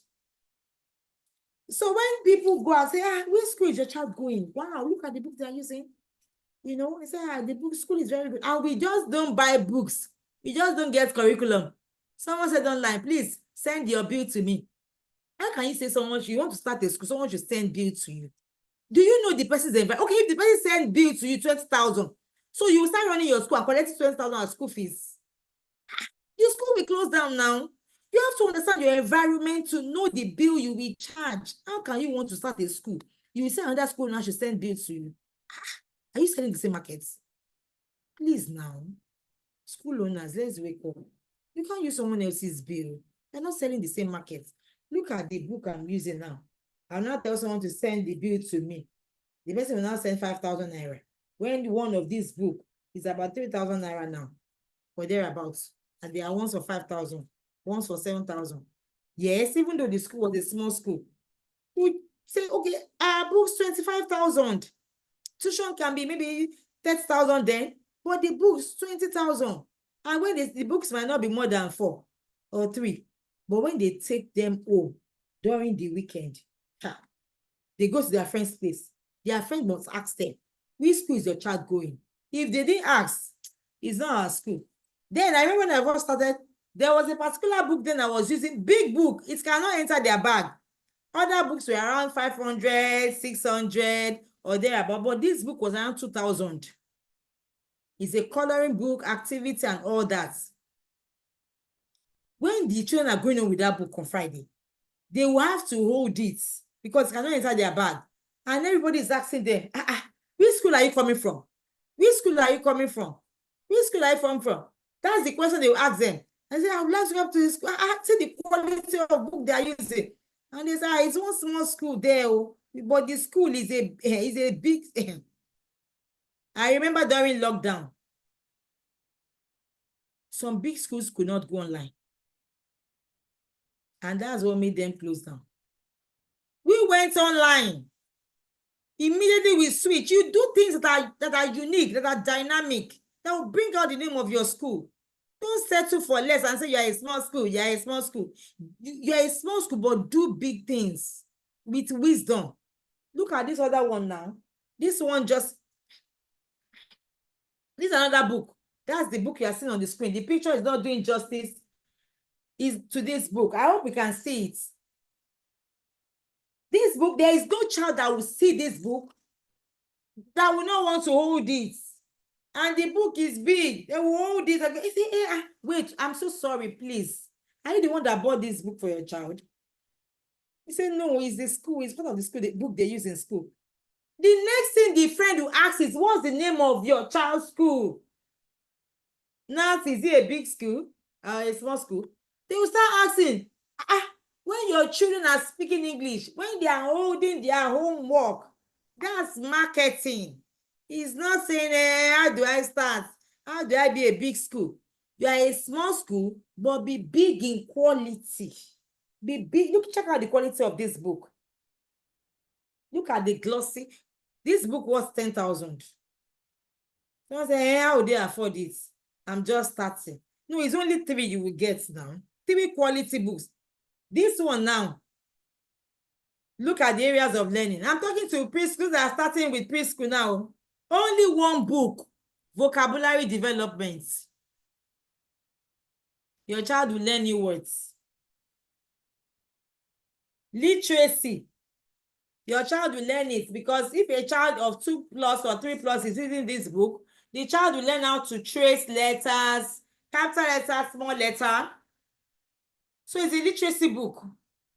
That's number 1. 2, this book is a phonics book. The child will learn sound. Okay, so there are 4 objects in a particular sound. Sound A, there are 4 objects. There is no way the child will not be able to identify one of those objects. And once the child has said apple, the first sound is the sound. The next one, B. This child will be able to identify a particular object. And that's how the child will remember the sound. So the book is a self-help book. So why do you need so many books? Say literacy book, coloring book, this book, and the teachers will not be able to finish the book. And the books are of low quality. And the parents are complaining. Yeah, they will just tell us to buy plenty books, 20 books. They will not use them. 20 books. One book is 1,000 naira, and all the books are just bare books. Books that are not standard. Just get 4 books. That when the children hold the book anywhere, they'll be like, books that they've never seen. Like this, look at this Jolly Phonics book now. You say, which book is this? Look at this one. Which book is this? Which book? Which school is using this book? Wow. I've never seen this book.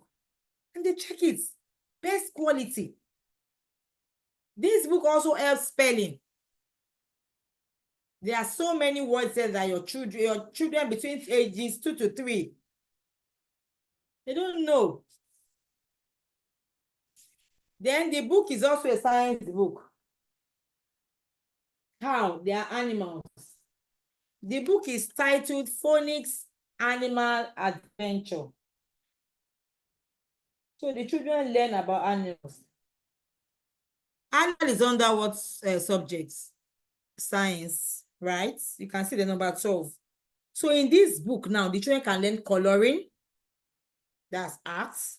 They can learn literacy, their letters, and how to trace them and write them. 3, they can learn phonics. 1 book. So you can buy this 1 book now and you are covered for a 2 to 3 year old in literacy. 3 to 5 year old in create coloring, psychomotor skills, phonics, arts. They are going to draw. There's a place there are places where they will draw, they will express themselves. Affective skills, there are activities there that are very, very interesting. They will learn colors, shapes. The children, you can take this book. In fact, you can use that homework book because the children can correct themselves when they make mistakes. That is how the book is designed. Please use good books.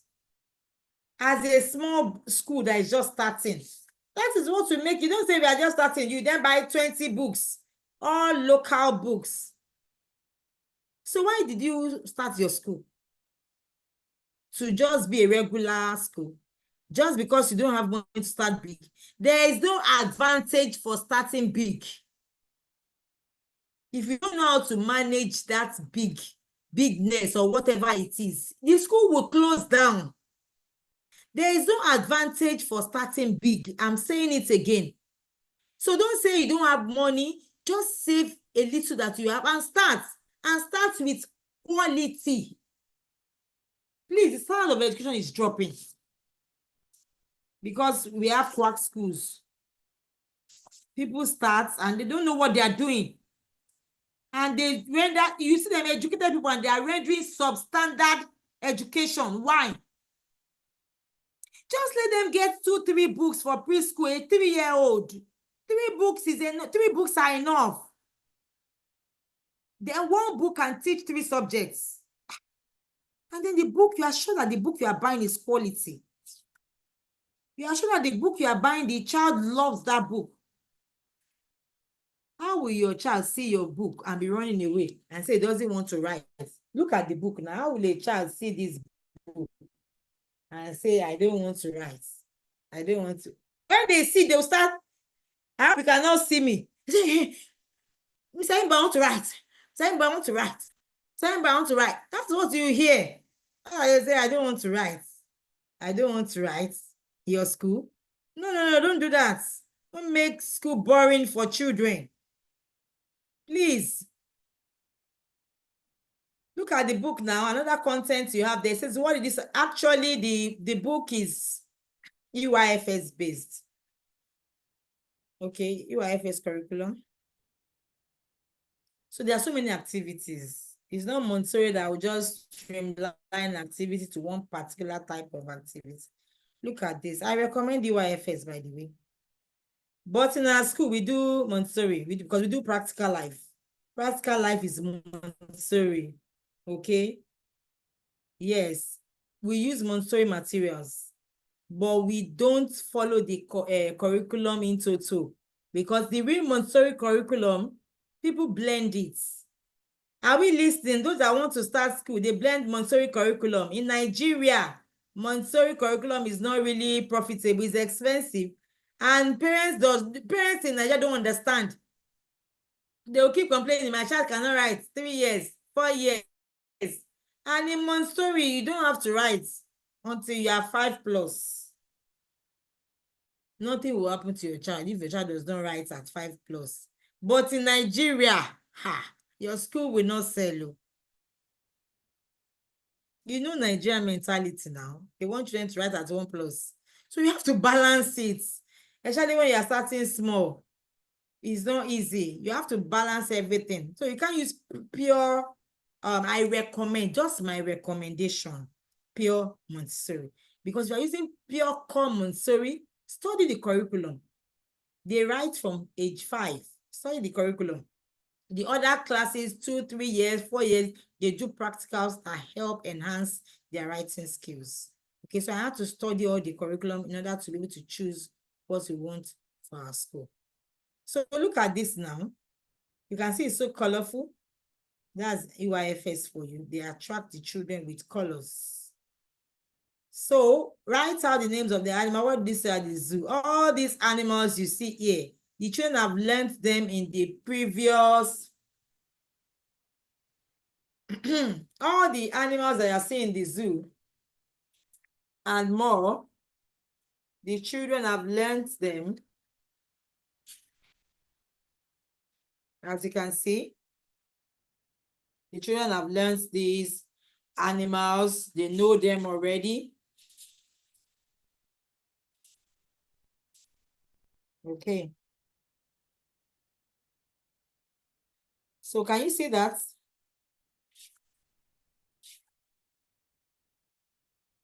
So there are so many activities in this book. I recommend you buy this book. In fact, everybody here, this book is a solution made by Mrs. Adekemi Ayemibo just to solve the problem of children not wanting to write or see book, at the preschool age. If your child is using this book, you will share testimony. By the way, this book is not a local book. We have orders from Canada. We have orders from the UK and America. People have placed orders for the book. Hello, can you all hear me? Hello? Yes, ma'am, we can hear you. We can hear you. Okay, so as I was saying, books will help your school, market your school. You cannot be everywhere, but your children are everywhere, and they will help you to market your books. Not only your books, they will help you to market your school. Okay, so we have the primary here. Starting up primary might be a bit challenging, because people will say, we don't know what you can do. They don't want to take risks. It's just like secondary school, just starting in secondary school. So if you want to start primary, you start from preschool, you start from crèche. And if you want to start secondary school, you will start as a tutorial center. Now, what curriculum do you use in primary? Some use Nigeria curriculum in the primary school. Some use EYFS curriculum. Some blend the curriculum. You know, we have the checkpoints for British curriculum. We have the checkpoints for the British curriculum, upper primary, lower secondary, and the IGCSE. So as you advance, you will need trainings in these areas. You need to get the curriculum. You need to not just getting curriculum alone, you need to get training. You need to get to be trained in order to be able to, you know, deliver. I was talking about Jolly Phonics at that time. We do Jolly Phonics training also, especially for starters, schools that are just starting. Jolly Phonics is not free. The Jolly Phonics training is not free. We do that. We have free videos online. I made a lot of videos. I made some videos online for people that are interested, but we also do trainings because it's not just to buy this. I showed you the Jolly Phonics books. It's not just to buy the Jolly Phonics book, please. You need to know how to use the books. It's not just buying the Jolly Phonics book. You need to know how to use the book.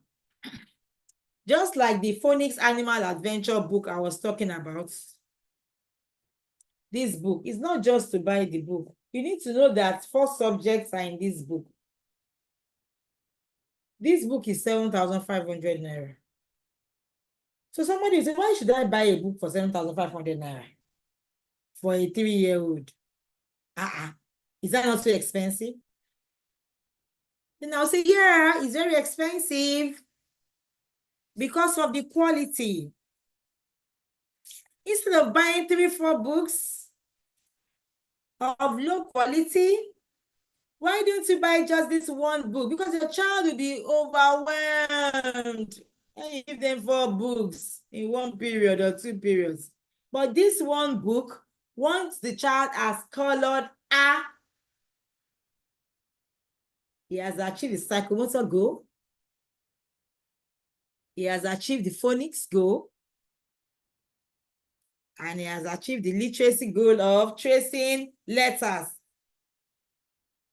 He has also achieved the fact that he has learned new animals. How many subjects? 4 in 1 book. And then you allow the child to go and play.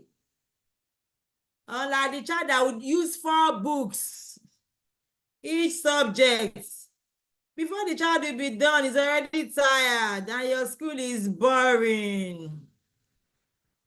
So instead of buying 4 different books, why don't you just get this one and set your children free?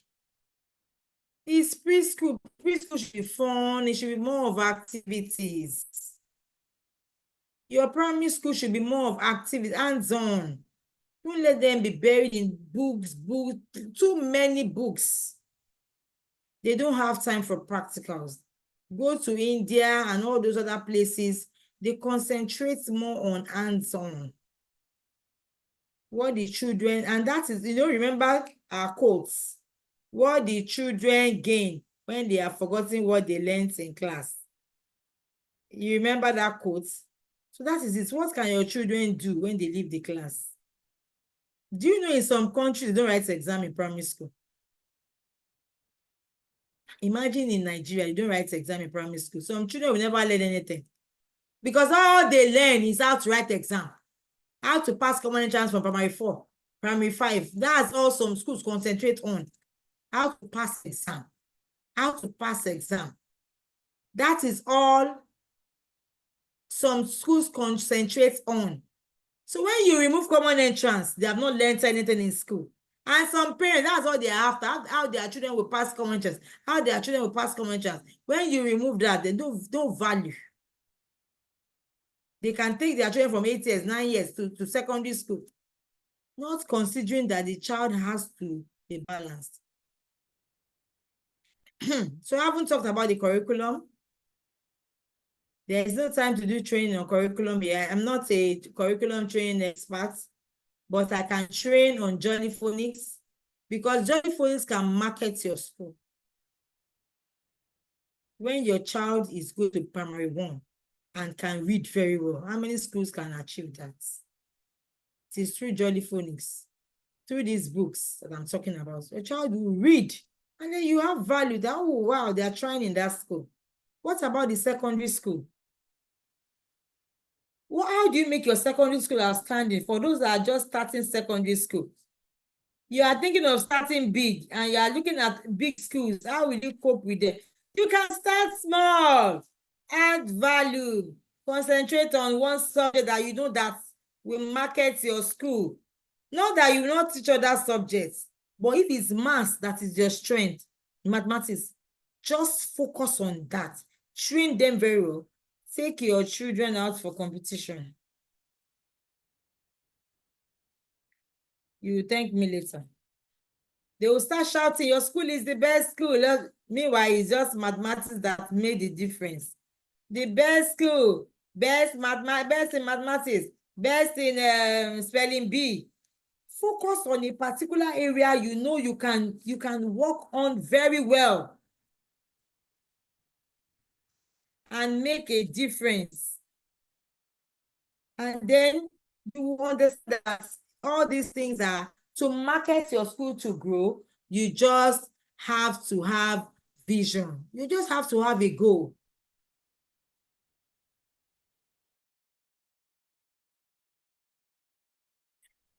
Okay, now, having said all this, because of our time, we need to round up. I would like to take 1 or 2 questions, before we round up. Maybe areas that I've not been able to touch. I know I might not be able to delve into some things critically, but we have trainings for those. Some are free, some are paid. Yes, so that is in conclusion. You have to have an effective school. And I've mentioned some of the ways you can achieve that. Questions now. Everybody must ask a question. Thank you. Remember, in my class, you must ask questions. If I'm teaching children, you must ask questions. I don't teach children that I'll just keep quiet.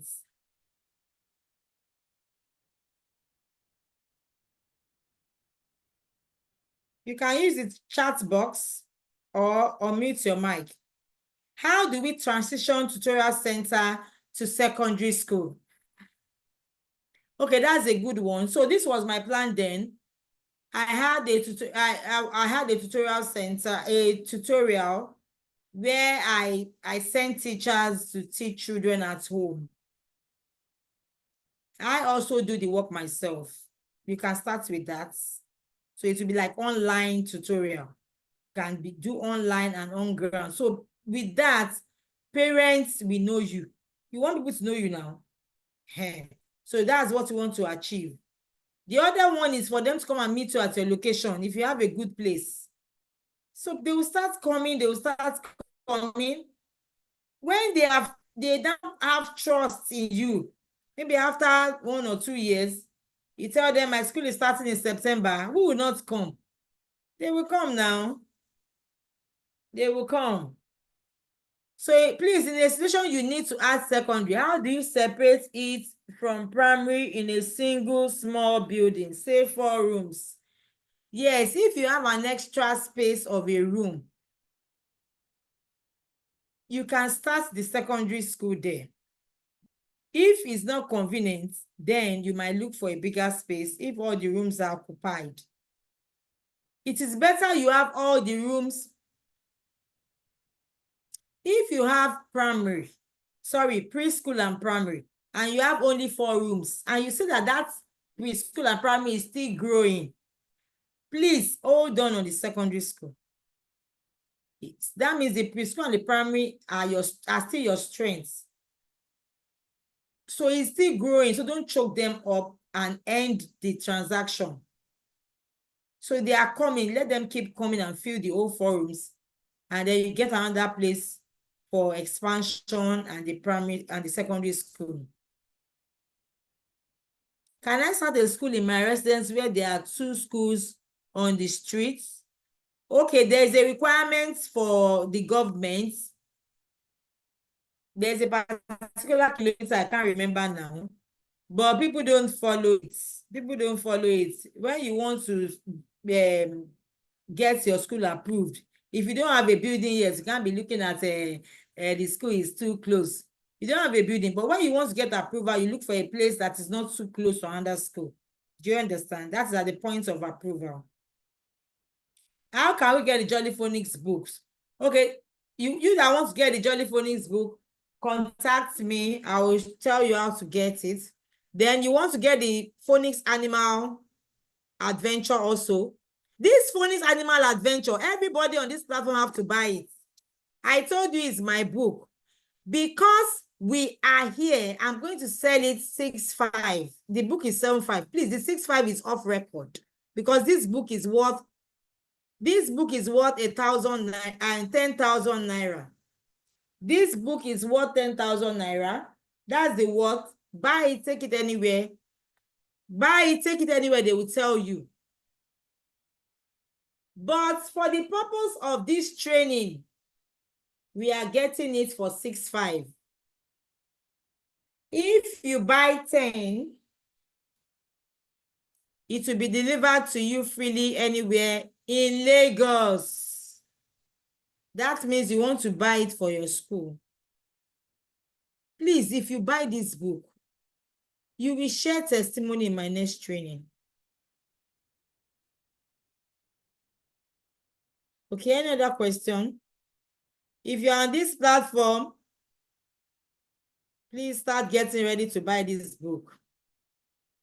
Will government, especially Lagos State, not disturb so much when the school is not yet registered, and at what point? Okay. Now, I'm talking about registration. If your school is not registered, government will not disturb you as long as they have okay, there is a difference between registered and approved. Please, let's not mix up things. If your school is not approved, government will not disturb you. The government of this dispensation is encouraging people to start school so that they can make money and they can also encourage children to go to school. But you have to be registered. Like they have to know your name, that you are existing. Just like at CAC, you have to be registered. I didn't concentrate on registration because I don't register people. I'm not CAC. I'm not a CAC official. But you have to register any company. You have to register it in CAC now. Then you have to register with the government's Ministry of Education, Alausa. Register your school name. When they finish approving your school name, you take it to CAC and register at CAC. If they don't approve your school name at Alausa and they approve it at CAC, and you come back to Alausa, they can change the name of your school. They will say they will not accept that name. So look for a name that is unique to you. Don't use name like Sunshine School, Daylight School. Everybody have used that kind of name. Do you understand? Okay, and by the way, please, I just recommend use good names. Use good names that is easy for people to pronounce. Not the one that they will say, which was the name of your school? Go get or they can't pronounce it. Okay, how will somebody market a school they can't pronounce easily? That's by the way, please use good names, beautiful names to pronounce, that parents can talk about the name of your school somewhere. They won't be shy. What's the name of your school? Boget, and they can't pronounce it. Please don't do that. So Alausa should approve your name first. Any other question?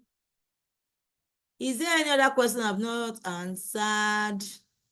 Please, ma'am, do they need exercise book and handwriting book? For preschool, yes, there's a type, not the regular handwriting book. There's a type of, you can chat me privately. I can send the book to you. Then exercise book, of course, they can use it for different things, scribbling, depending on the class. Nursery 2, they can use it to practice writing from the board. Nursery 2 and Nursery 1. My Nursery 2 and Nursery 1, they practice writing from the board. We are not pure Montessori. I told you, pure Montessori, Nursery 2 will not write until they get to primary 1. Nigerian parents are not patient. Remember your school, you want to make profits. So you have to balance everything well. Any other question, please?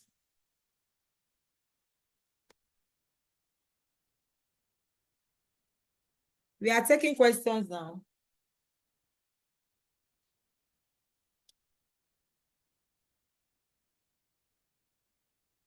Okay. Any other questions?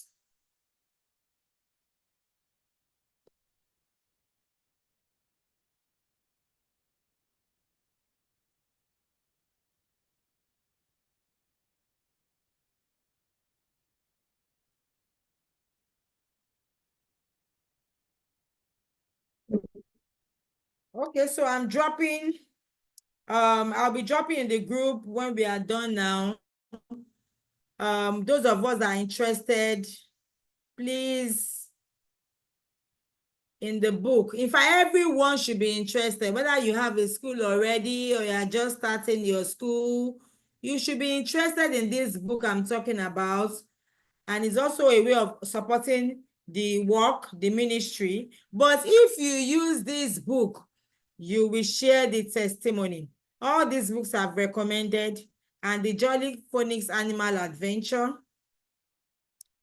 Okay, so I will drop the message on the platform for us now.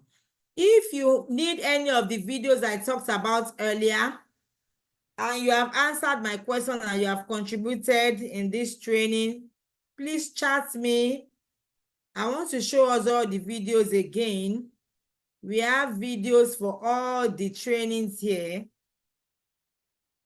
Okay, apart from child development and child behavior, every other one we have videos. Just contact me. If you have been participating, I'll give you videos. These are the trainings we've done in the past. If you need Jolly Phonics training, not the Jolly Phonics training that they will just sell books to you, or they will just teach you. They have to teach you to teach the children. How you will teach the children that your children can read. If you need that training, please contact me. Contact me if you need that training. Okay, Jolly Phonics training. How to teach children to read. Okay, so that training is coming at a fee of 20,000 naira. You'll be able to teach your children how to read, 20,000 naira per participant. How do you get parents to pay promptly in a rural area? These are all strategies. I told you I attended a lot of training to be able to achieve this. How do you get them to pay? There are so many ways. You can tell them to pay. If there are people that are not so well to do, they pay instrumentally. And they submit how they want to pay at the beginning of the term. And you follow up on them. You get someone that is very firm and strict. It's all about how you know how to get your money. And that might require a training. Do you know that? I know an organization that trains on how to recover bad debts, how to recover your funds. I know an organization I can refer you to. They will train you. You have to be firm. You get someone to be there to follow up on them at the end of the month. Let's say they are paying 6,000 naira or 10,000 naira, 10,000 every month. You follow up on them at that date they have written. That's when they are collecting their salary or whatever, their collection. You will ensure that a day to that time, you are on them. You don't allow them to breathe. So there are strategies for all these things. Any other question?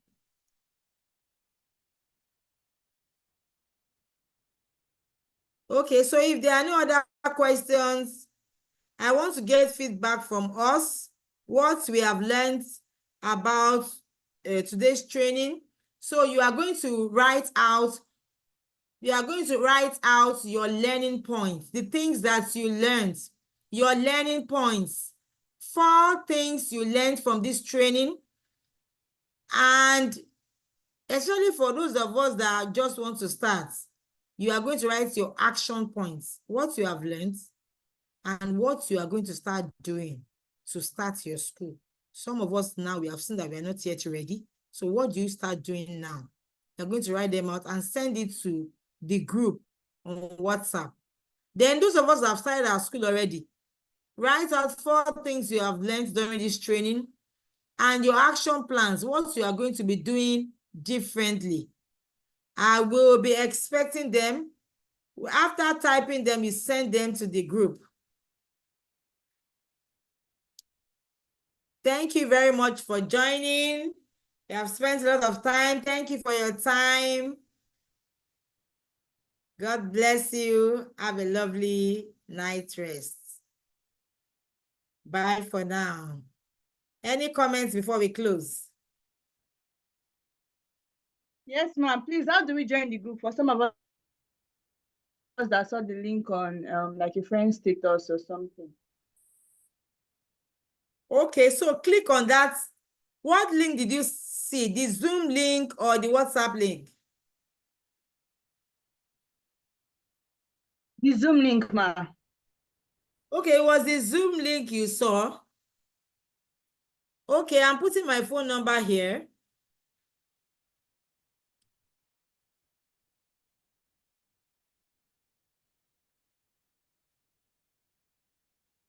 Okay, so chat me up after this meeting. I'll add you to the group. Have you seen my number?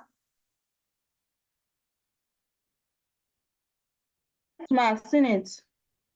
All right, so just chat me up. I'll add you to the group. All All right, ma'am, another thank you. question. What's your name?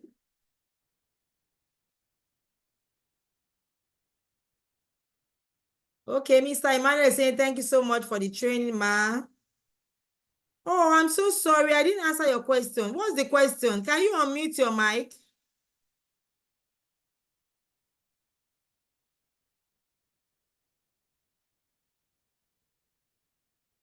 I'm looking for the question, please. Mr. Emmanuel. Unmute your mic and ask your question quickly. Mr. Emmanuel Andrew. In the comment section. Yes, I didn't see it. Okay. Can you check it? Okay, I said, firstly, I want to thank you for the training. We say God bless you for the training. So I want to ask, like, what am I supposed to put in place? Because I've already started a school, but not too long. What am I supposed to put in place, like the administrative office and all of that for nursery and primary section? Okay, it said administrative office. Yeah, like like the person that will be working in the admin, what am I supposed to put requirements there and all of that? Okay, so the admin officer is going to be the one in charge of your books. Depending if you don't have a bursar, because I don't know how big the school is, the That's person will really be a in small charge of, school. collection of funds, registering pupils. You need an admission register. Do you have an admission register?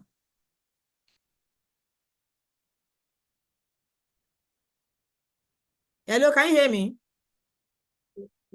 Hello? Okay, I'm not sure Emmanuel can hear me, but you need an Yes. admission register. It's like a big register like this where Yes, you put the ma'am. names of all Yes, children. As children ma'am. are coming into your school, they are leaving the school. So Yes, that I is the can work of the hear admin you, officer. ma'am. Oh, Yes?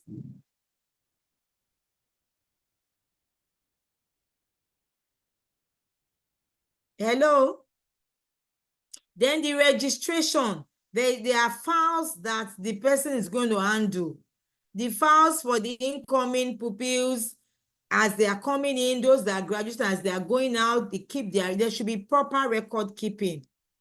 Record keeping of children as they are coming in, as they are leaving your school to a secondary school, or if they are going to a secondary school of your school, there should be proper records because you need all these records when they come from the Ministry of Education to assess your school.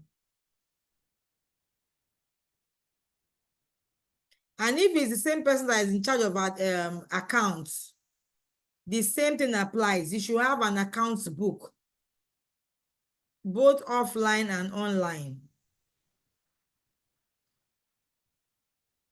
Those of us that have secondary school, we should work on getting interactive whiteboards. It might not be in all our classes. You don't say you don't have money to get that is for only big schools. You can just buy one, and it will be in the hall, in that small place where you are. When people get to your school, they'll be like, wow, a small school, you have an interactive whiteboard. There are schemes for it. You don't have to buy it and pay immediately. I have an organization that can sell it, and you pay instrumentally, as long as you are able to convince them that you are trustworthy and you will not take their money away. So I hope I've answered your question, Mr. Ibelanji. Ma, can you hear me, ma? Yes, please. Thank you so much. Yeah, this is Amaka, ma'am. I have a question, ma'am. Thank you for the training. God bless you so much, ma'am. Okay. Yeah, I'm just 13. I want to start by September, but I'm asking about the admission form.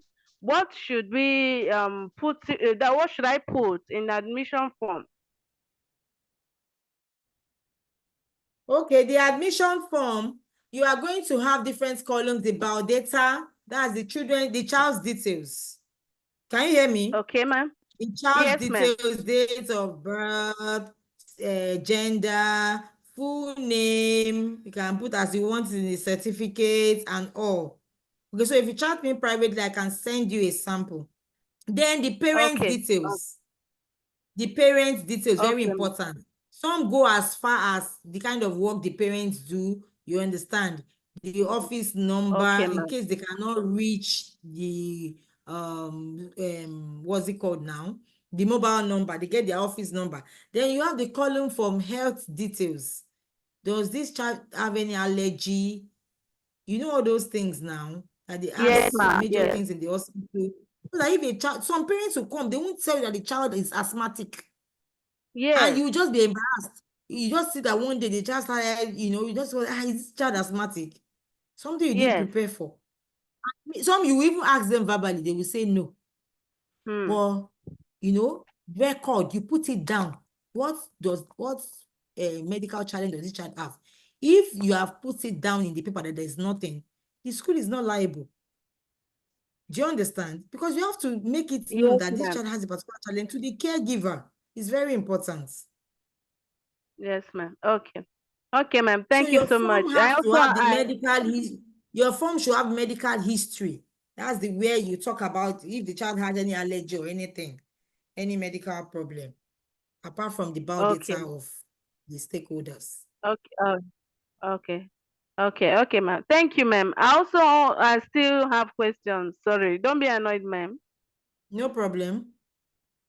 Okay. What's the payment for the daycare? I don't know how it's being paid. Is it termly or monthly? Okay, some people collect money monthly, some termly, some weekly, some daily. So it really depends on you, how you want it. I do monthly. Why do I do monthly? I do monthly so that the money will not be too much for them to pay. They can just say, how much is the money? Just 20,000, just 50,000, they can pay. While some schools do termly, do you know why they do termly? You need to know why they do what they do. They do termly because once they collect the money once, they rest. Because it's not easy collecting money monthly, it's work. If you are not careful, you will forget. So you have to have someone. I have a preschool head. So that's my preschool head. Then I was doing the monitoring myself. So the preschool head, I always remind her, who just came this month, remember to, keep record. Do you understand? So, because monthly is not easy, just like daily too is not easy. We do daily too. We collect money daily from people that come one off. Yes, like those people that are going out looking for somewhere to drop their children to come back later to pick them. Yes, Okay. Yes, some of your parents, they have children in primary school and nursery school. You know that babies are at home. Yes. The day they are Yes. going out, they will bring them to your school now. Will they take them to another school? So you should be ready No, for no, no, one no. of, so they will come ahead. So Yeah. you give them discount, all those kind of things to encourage them so that the child can enroll. So you have to Okay. prepare for daily fee too. Daily, weekly, monthly, And and timely. monthly. Yes, Okay. please. Okay.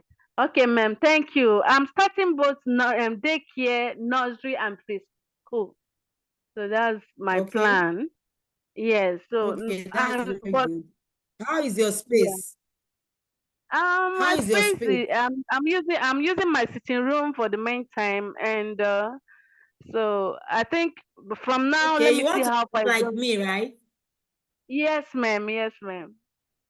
Okay, so God will help you. Your sitting room is Amen. big enough Amen. to start. Okay, Yes, I it told is. you starting small, there is no disadvantage starting small. Did you hear that when I said it? Yes, ma'am. I heard you. Yes, please. So All right. remember your Okay. values. Remember to use quality things, those small but Mm, quality. yes. So Yes, ma'am. I will recommend the book for you. Okay, so Okay. chat me privately. I will send it to you. Look at Okay. it. You with one book, you can even start with one of the book or two. The books will Okay. market your school. When they see Okay, those ma'am. books with your children, they will think they are coming from a very big school. Oh, That's the yes, ma'am. strategy. Okay, ma'am. Thank you so much. One more Okay, question, ma'am. One more question. all right, The, no the, problem. Hey, we are here, please. Ma'am, Oh, ma'am, so please. sorry. The Okay, make nurse. it snappy. Oh, yes, yes. The last question, please. The nursery and the preschool, should they also pay daily or monthly or termly? No. Okay, we have daily. Some will just come. Some do after school. We run after school in our school. So some of these Yes. children, maybe they are on holidays and they are after school children. Maybe they are on midterm break. Do you understand? In their Oh, school. And they come to our oh, school for after school, summer school, because our school is very close to them. okay, At ma'am. times we do daily for them if they're on midterm break. We just have to accommodate them because they also belong to us. They come to us during holiday school. So you have to have that benchmark. So I charge them the same for Okay. either crèche, after school. They are coming for a day. There's a fee for that. And as a small school, you make a Okay. lot of money from that one day. Big schools don't have time. Yes, yes, So you yes, as a yes. small school, you should be looking to that. Yes, you make money from that daily transactions. Okay. At least All those right. daily transactions should be able to pay your money for fuel. Yes, ma'am. Yes, ma'am. Thank you so much. Thank you. That will be all. Thank you. I appreciate Okay, any it. other question? All right. Finally, No, ma, So I thank I'm know you are expecting your order trying for to the go and book. rest now. Just let me just do a quick one. All right. Hello, ma'am. So Okay, who am I speaking with thank you now? so much. Okay, this is Andrew Emmanuel. Okay, you went off the other time. Yes, my network is just frustrating. Okay, so I was Okay, you're just trying back to now. ask, yes, ma. I'm trying to ask, I have primary, nursery and primary already, and I also have crèche. I'm planning to start up a secondary school, and I don't know what I need to put in place. I'm trying to see if I can start up by September. Just GSS Okay, so level for what do you now. have? What ground? What do you have on ground?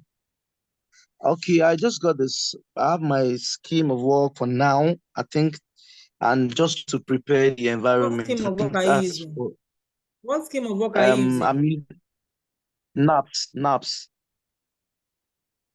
Okay. Okay, Yes, ma'am. NAPS is also approved by the Lagos State. Okay, Okay, so no, I'm around you Abuja. can you're around Abuja. Oh, okay. So Yeah, I'm not in you is Lagos, I'm in approved Abuja. by federal and all that. So you are starting with lower primary and lower secondary. That's JS1 and 2 because Yes, JS3 ma'am. will be writing the exam this year. So it's a Yes, good ma'am. strategy. But don't make so much noise that your school is just a JS1 and 2 school. Because you have the Okay. mind to expand to SS3, right? Some Yes, people, sure. that's their Yes, ma'am. mentality. Once they hear that your school is JS1 and 2, after 10 years, they will still be thinking that your school is JS1 and 2. So just make noise that you are Okay. a secondary school. Do you understand? When they come, you tell them what class, they say SS2, you say come back next year. Something like that. Don't announce to the Okay. whole world that your school is just JS1 and 2. Because that's human mentality. After 10 years, they will still say, the school there is JS.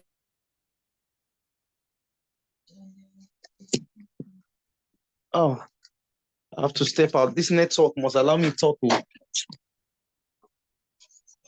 Oh my God, please don't do this to me. She's answering my question. Oh God. Oof. No, not at this point.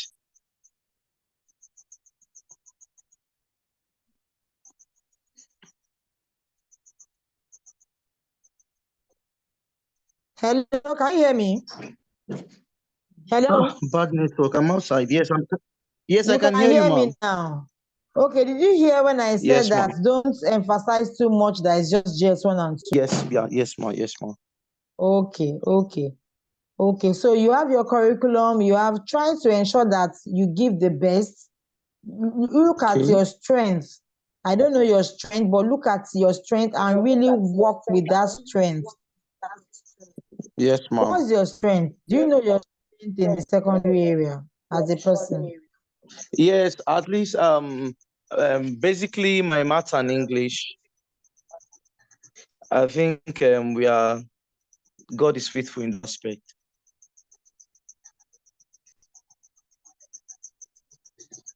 Can you hear me, ma'am? Oh my God, what's happening? Hello, ma'am. Can you hear me? Oh, I'm outside. Yes, ma'am. I hear you. I said our maths All life right. it's a So little what I said good. is that use Yes. the mathematics to advertise your school. Don't just Okay, do ma'am. morning class. Do evening class. The Okay, ma'am. evening class, you might be the one that will take them yourself. Because in the Okay. morning you are busy trying to put things in place. In the evening, teach Okay. them.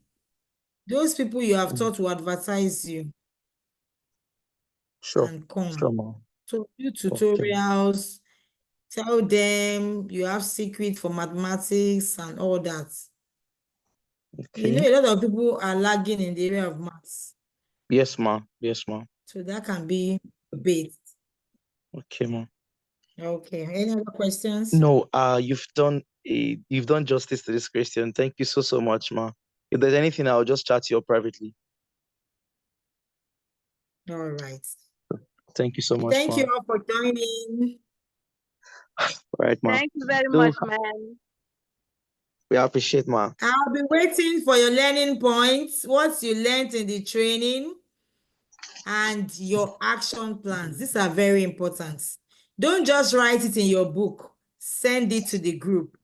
Yes, so that we can follow up that you are carrying out what you have learned. Thank you and have a lovely night rest.